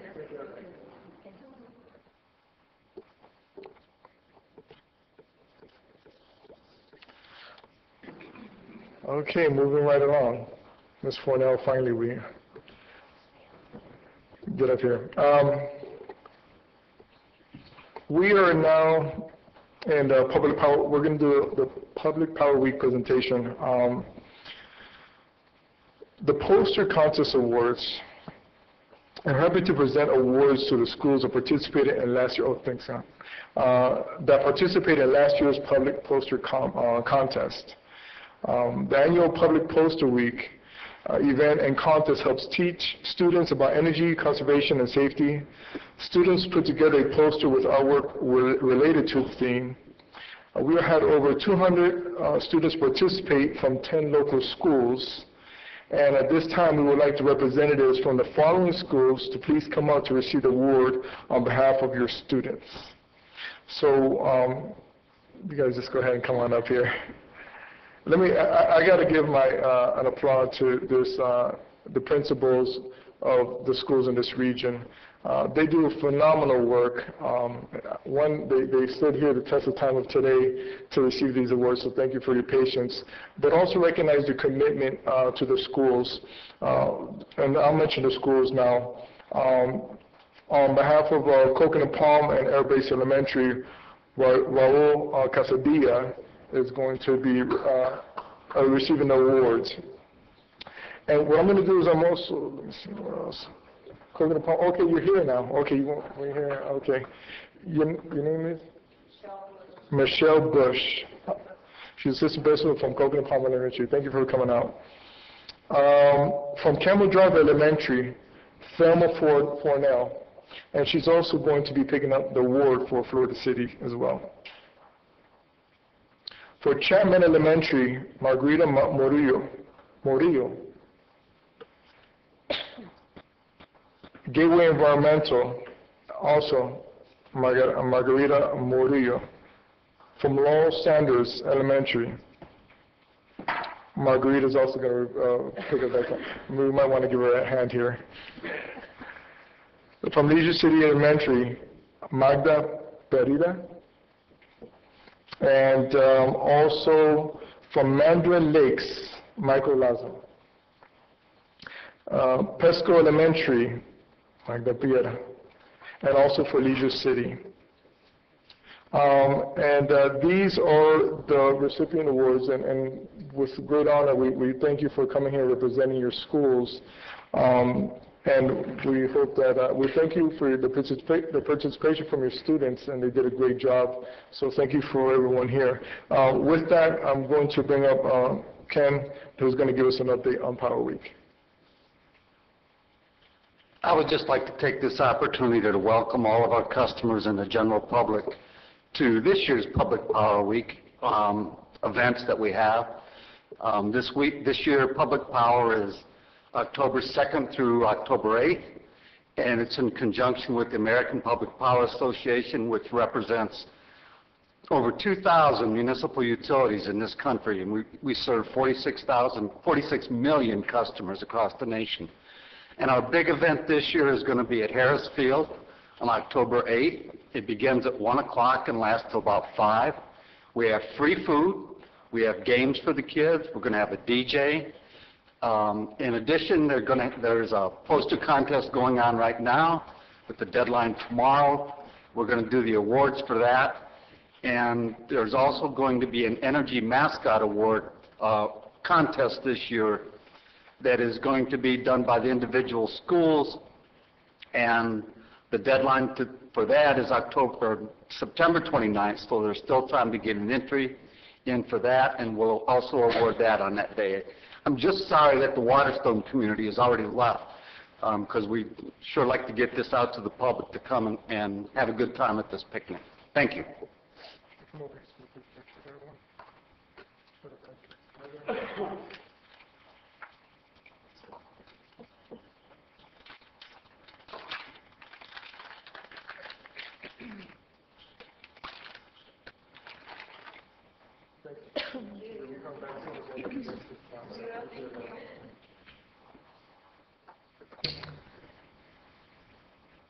Okay, thank you, Councilman.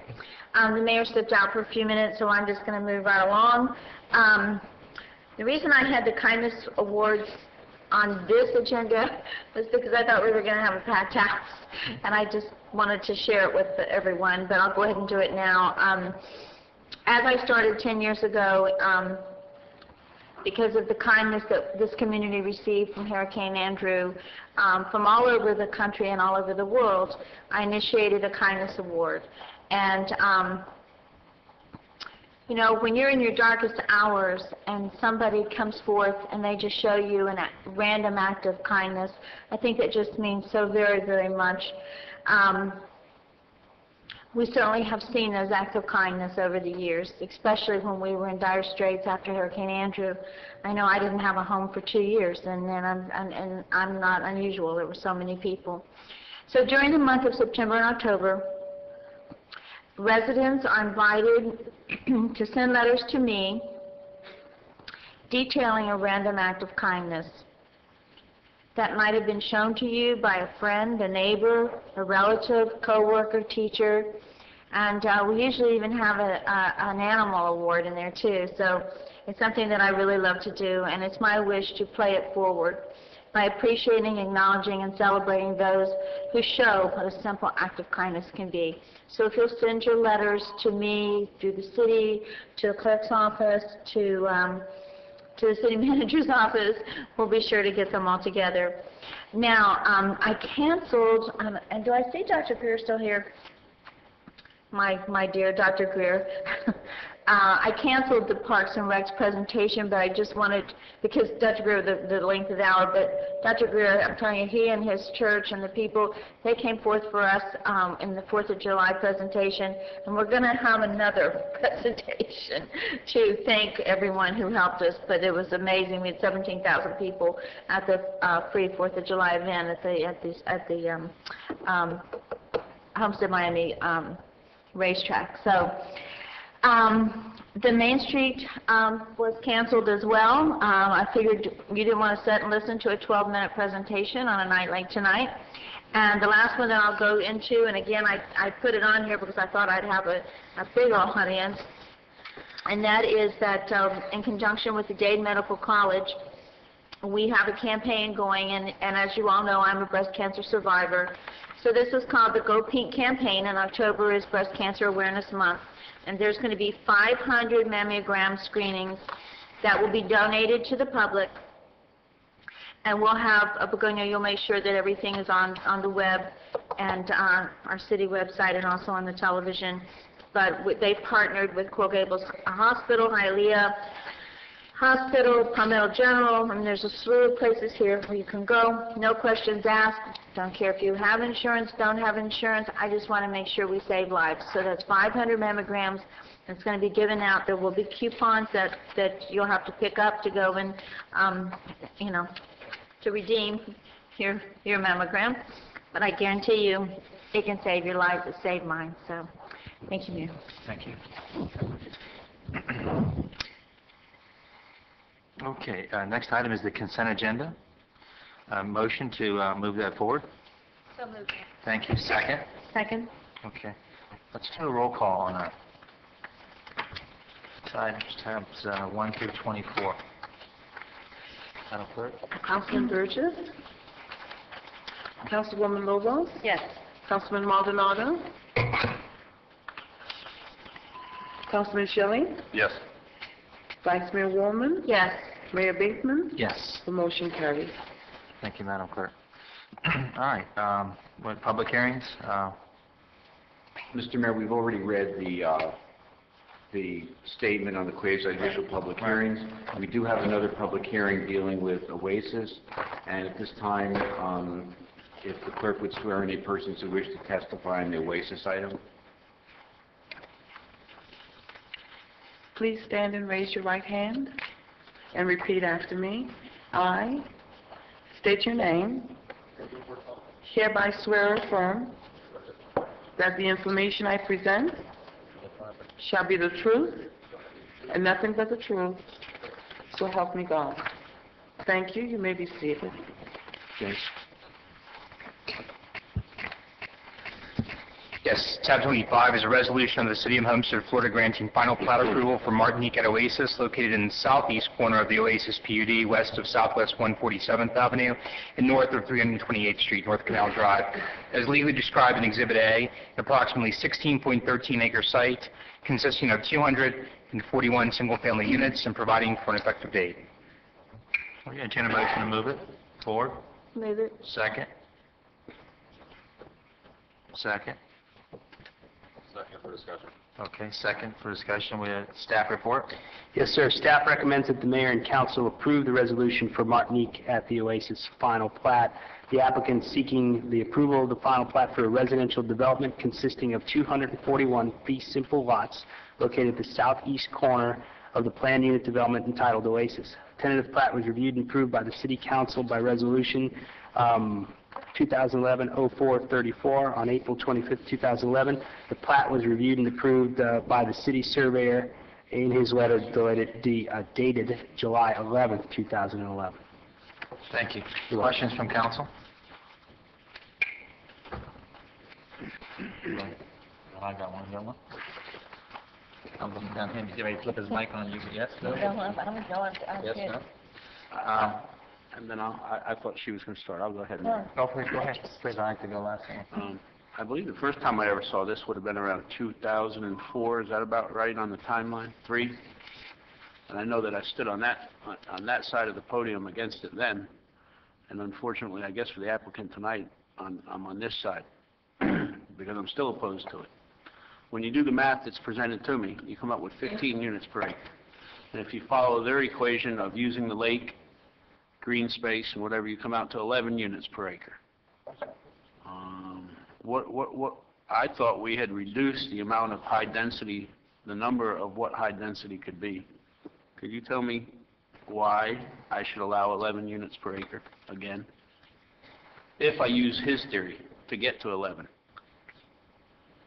No, I can't tell you that, but I can tell you that this was approved in 2003. It's a planned unit development that was approved at 15 units an acre. Why is a policy decision that I think you need to make. Thank you. No further questions. Okay. Would the applicant like to come to the podium? Good evening. My name is Omar Armenteros. Address is 1950 Northwest 94th Avenue, Doral. I'm here with Pedro Portela of Lennar Homes. Basically, what we're planning here is just the development parcel, not including any of the open space that was dedicated by the previous plat for this piece. The open space in the previous plat, just for this pod now, I'm not talking about the rest of the PUD, which has a lot more open space in it, accounts for 5 acres. You got a 3.6 acre lake and 2 more acres and 1.5 acres in open areas, landscape tracks and so forth.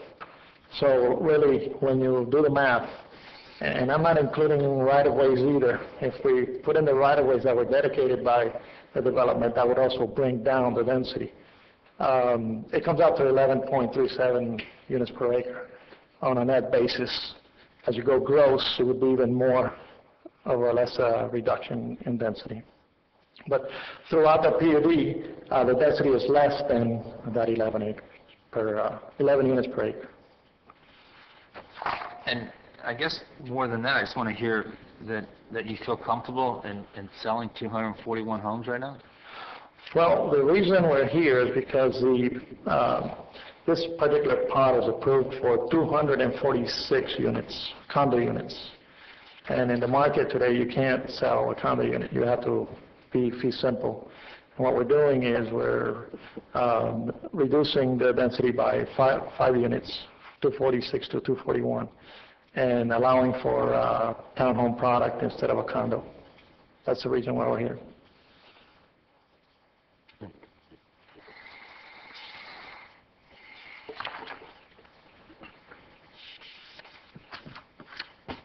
I'd like to address the council. My name is Pedro Portela from Lennar Homes, 730 Northwest 107th Avenue, 3rd floor. I understand your concern when you question if we're able to sell 241 lots, and that's primarily why we're seeking this approval. We're looking to convert this to fee simple product, so now it allows us to introduce an affordable product within the Oasis PUD, which is now not available. So we have a certain level of customers and traffic that comes through our sales office looking for something at this price point that's fee simple, which is going to be, this is going to be a townhome, and we're not offering that in Oasis at this point. So we do feel comfortable that we will have a market for this product. What's the price range? This is probably going to be in the lower 100s. Square footage each unit? Square footage is probably going to be between 1,600 on an average. They're 3.2s? Yeah, 3.2s. We don't nothing below a 3.2. Just a quick question, I guess, for staff, and that is from a legal perspective, what is our leeway here? Are they entitled to a townhome use with where it's zoned? I mean, where are we in the land use process? You're well far into the land use process. At this point, really the plat before you is ministerial in action. You've already approved the site plan, which allowed for the conversion of these condominium units to fee simple townhomes, and approved the tenancy plat. So at this point, really it's just finalizing the lines on the plat for those units, which they'll take to the county. But going all the way back to when the PUD was approved, yes, that density was in place at that time when they came in for approval. This particular pod in that PUD was a higher density, but if many of you recall, the density was averaged out over the whole PUD. So single-family residential pods are much lower in density than this particular pod. So at this point, really, I would caution you or say that they're really already sort of vested to this density on this particular property. You've already approved the site plan. You've already approved the tenancy plat. So there's really not that much leeway for you at this point to deny the plat. Thank you. Okay. I just, Sure. Vice Mayor. I clearly remember all of this, and Thank you, James, for clarifying that, because they've already gone through the whole process, and they could have even gone higher had they built in 2003. So, thank you. That's what I said. Okay, any further questions from council? Okay. No further questions from council. And do you have anything further before I open the public hearing? Okay, now we'll open the public hearing. Questions from the public? No questions from the public? Okay. I'll close the public hearing, and final questions from council. Okay, Madam Clerk, call the roll. Councilwoman Lobo? Yes. Councilman Maldonado? Councilman Shelley? Yes. Vice Mayor Warman? Yes. Councilman Burgess? No.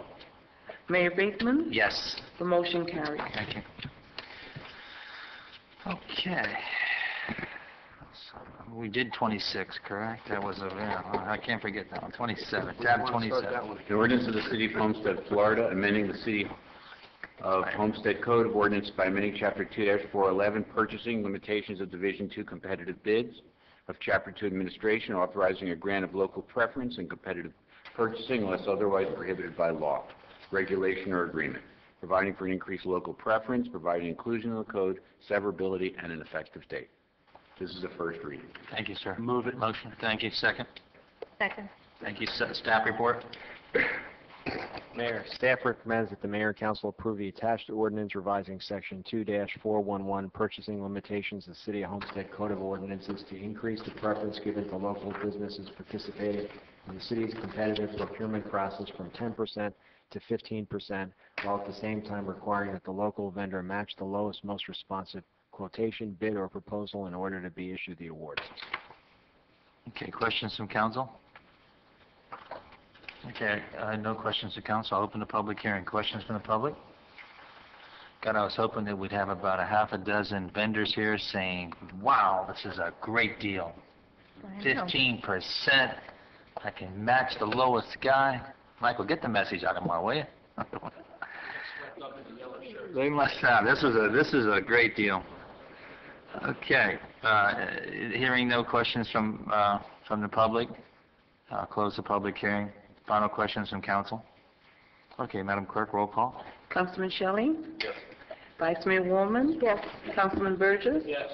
Councilwoman Lobos? Yes. Mayor Bateman? Yes. The motion carries. Madam Clerk, would you get us all a copy of that, please? Each one of us need a copy on our desk. Yes, sir. Thank you. Next item is an ordinance of the City of Homestead, Florida, amending the City Code of Ordinances by amending Chapter 32, Design Standards, to amend Article 5, Public Art Program, providing for severability, inclusion in the code, conflicts, and effective date. This is the first reading. Motion. Thank you. Second. Okay, staff report. Staff recommends that the mayor and council approve the proposed amendments to the public art program as presented in the attachment to the council agenda report. Okay. Questions from council? Hearing none, I'll open the public hearing. Questions from the public? Hearing none and seeing none, I'll close the public hearing. Final questions from council? Madam Clerk, roll call. Vice Mayor Warman? Yes. Councilman Burgess? Yes. Councilwoman Lobo? Yes. Councilman Shelley? Yes. Mayor Bateman? Yes. The motion carries. Thank you, Madam Clerk. Okay. Richard, you want to read the next one? Resolution of the City Council of the City of Homestead, Florida, approving an agreement between the City of Homestead and Miami-Dade County for provision of sewage disposal services, providing for implementation and an effective date. Motion. Move it, Mayor. Thank you. Second. Second. Thank you. Staff report.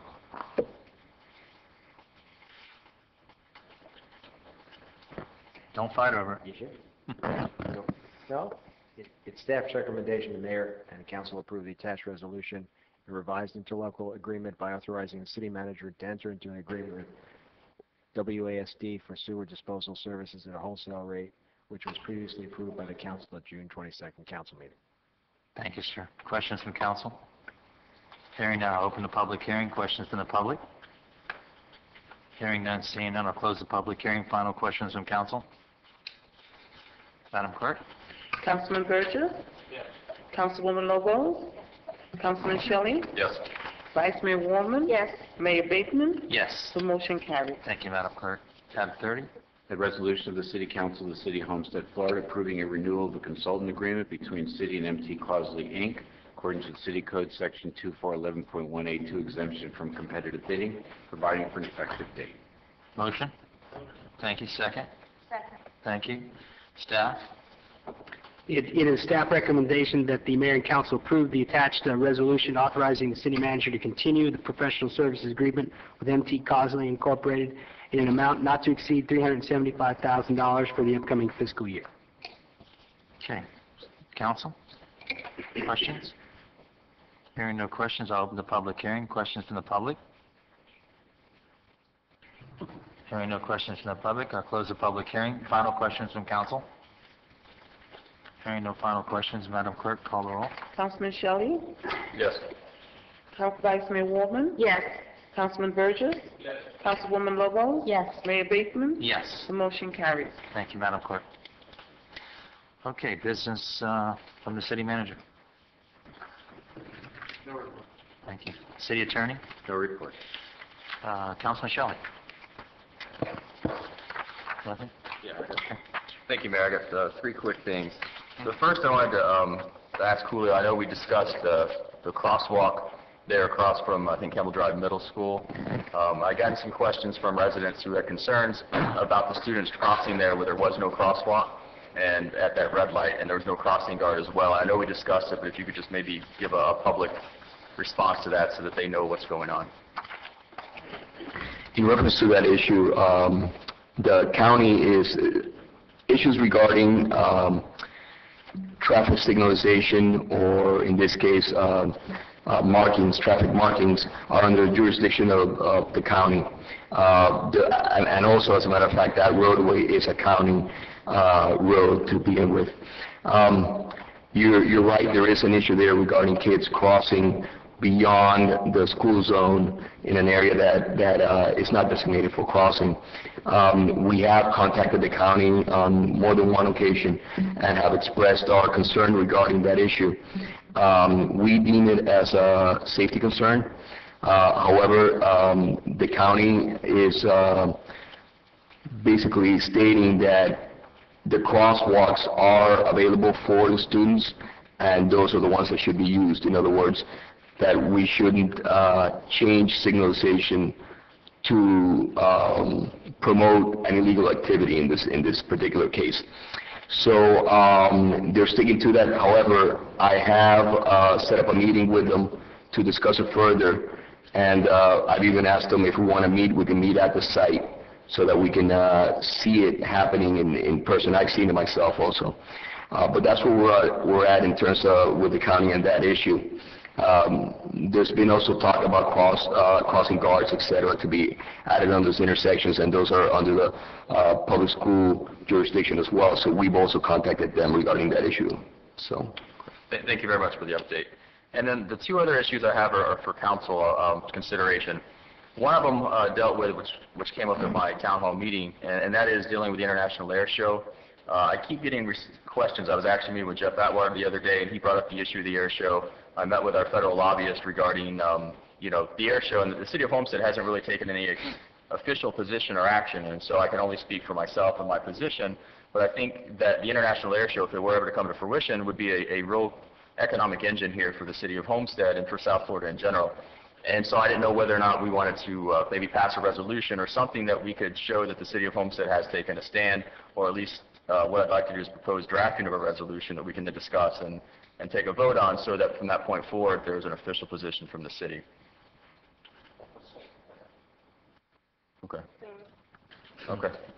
That direction. And then the other thing I was going to raise is that I am over code, and what I'm going to do is I'm going to meet with Chief Roll next week. We've had a lot of workshops regarding code enforcement, but it's always dealt with specific issues in the code as far as code provisions. We haven't had an overall discussion of where we as policymakers see code going, what our primary issues are within our neighborhoods, and where we want them to focus on their enforcement activities. And so what happens is code ends up getting mixed signals from all of us at different times, but again, there's no cohesive direction from the dais. And so what I'd like to do, again, with the council's permission, is to actually establish or hold a workshop in which we give code direct policy to say we want this to be focused on, this to be focused on, but a global discussion of code and not specific code provisions. And so again, if council would like to go that direction, I'll be happy to work on that. Yeah. Okay. All right, very good. That's it. Thank you, Mayor. Shift it. Okay, Councilwoman Lobos? I don't have a report tonight. Thank you, Mayor. Thank you. Councilman Burgess? Thank you, Mayor.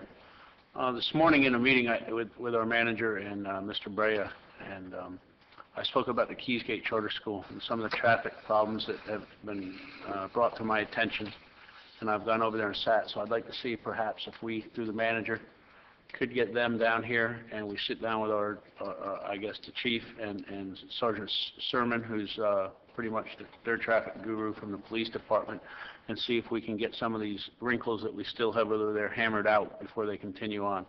I discussed them with you this morning, but I'd like to see if you could facilitate some type of meeting with Charter Schools USA where we could get these problems, because I continuously get calls or stopped on the road by the residents that are over in that way with some issues, and I've gone over there. I try to go that way every other day or whenever, morning and afternoons, and I do see where there are problems still that we need to get wrinkled out. So perhaps we need the principal or whoever from over there, but if you could facilitate that meeting, I'd appreciate it. And on a different note, this Saturday at 1:30 at James Archer Smith Park, there's a national event going on called Strut Your Mutt, and there's a chapter here in Homestead, which is This Is the Dog, which is sponsoring a Strut Your Mutt. So if you want to bring your dog out to the dog park, put them in a costume and walk them around and have an opportunity to win some prizes, but better yet, it's a fundraiser for the people here in town that foster dogs and try to find them homes. It's called thisisthedog.com if anybody wanted to look it up. Like I said, this Saturday at James Archer Smith Dog Park, they're going to be having an event to coincide with the national event of Strut Your Mutt. So if anybody wants to dress their dog up, please bring them out. George, I expect to see you there. Thank you, Mr. Burgess. Vice Mayor Wallman. Councilman Burgess, unfortunately, I'm going to be out of town on Saturday, but I think I'll have Miss Denny bring Miss Molly Sue, my puppy, who happens to own a pink polka-dotted bikini, and she's a Shih Tzu, and so I think I'll have her strutting along there, even though I won't be there to protect her. All the male dogs have to stay away. But serious note, Franz, thank you so much for sticking around. He's my neighbor, lives in the villages, and he has always such constructive and great ideas. And Julio, he gave you a list of things, but I do want to bring it out on the record about the asphalt for the, we're not asking for sidewalks, but the kids who walk from Gateway in the afternoons over to Tennessee Estates and down 162nd, I mean, there's nothing for them to walk on, nothing. So we were wondering if maybe we could do a asphalt type sidewalk like we did by BJ's, you know, just to give them some safety and protection. Is that any way possible? We'll look into it and see what we can do there, absolutely. Okay, thank you. And you're going to be sick of hearing about Breast Cancer Awareness Month, but October is Breast Cancer Awareness Month, and I've joined together with the Community Center, thank you, Dennis, and the Powell's Gardens, and October 14th we're going to have a luncheon. It starts at 12, and it's $10, and all proceeds will go to our Relay for Life team in honor of breast cancer awareness. So for those of you in the public who's watching this, I hope you come out. There'll be music, lots of really good food, and $10. So thank you so much, Mayor. Excellent. Thank you. Mayor, could I throw one more thing? Sure. That, don't forget to vote on October 4th. There's a primary here in the city of Homestead. Oh, yeah. God, I would have forgotten that. Thank you, sir. We need to, I guess, bring in the Art and Public Place appointees. Robert Barnes, Dr. Christine Burns, Ashley Harvey, Professor Margaret Nina, Efrain Nunez, Natalie Frito, and Carlos Slegdo. You want a motion? Move it. Thank you. Second? All in favor? Aye. Thank you. Also, there are 2 vacancies still on the Southwest Advisory Committee, so if anyone wants to step up and make some appointments there, we have 2 vacancies. Also, September 15th to October 15th is National Hispanic Heritage Month, so let's recognize that and see if we can get some things on the web, recognizing National Hispanic Month. Also, I'd like to thank I'd like to thank council and all staff for your kind words in the recent loss of my brother.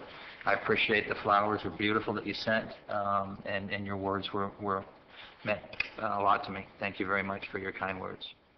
With that, any further business at all? Mayor, if I could just ask Councilman Sure. Shelley to forward me the information on the air show so we can draft the resolution, whatever details that you have, so I have some information to put in the resolution. Okay, sounds good. Anything further? Madam Clerk? No? Okay. Motion to adjourn? Second? All in favor? Thank you.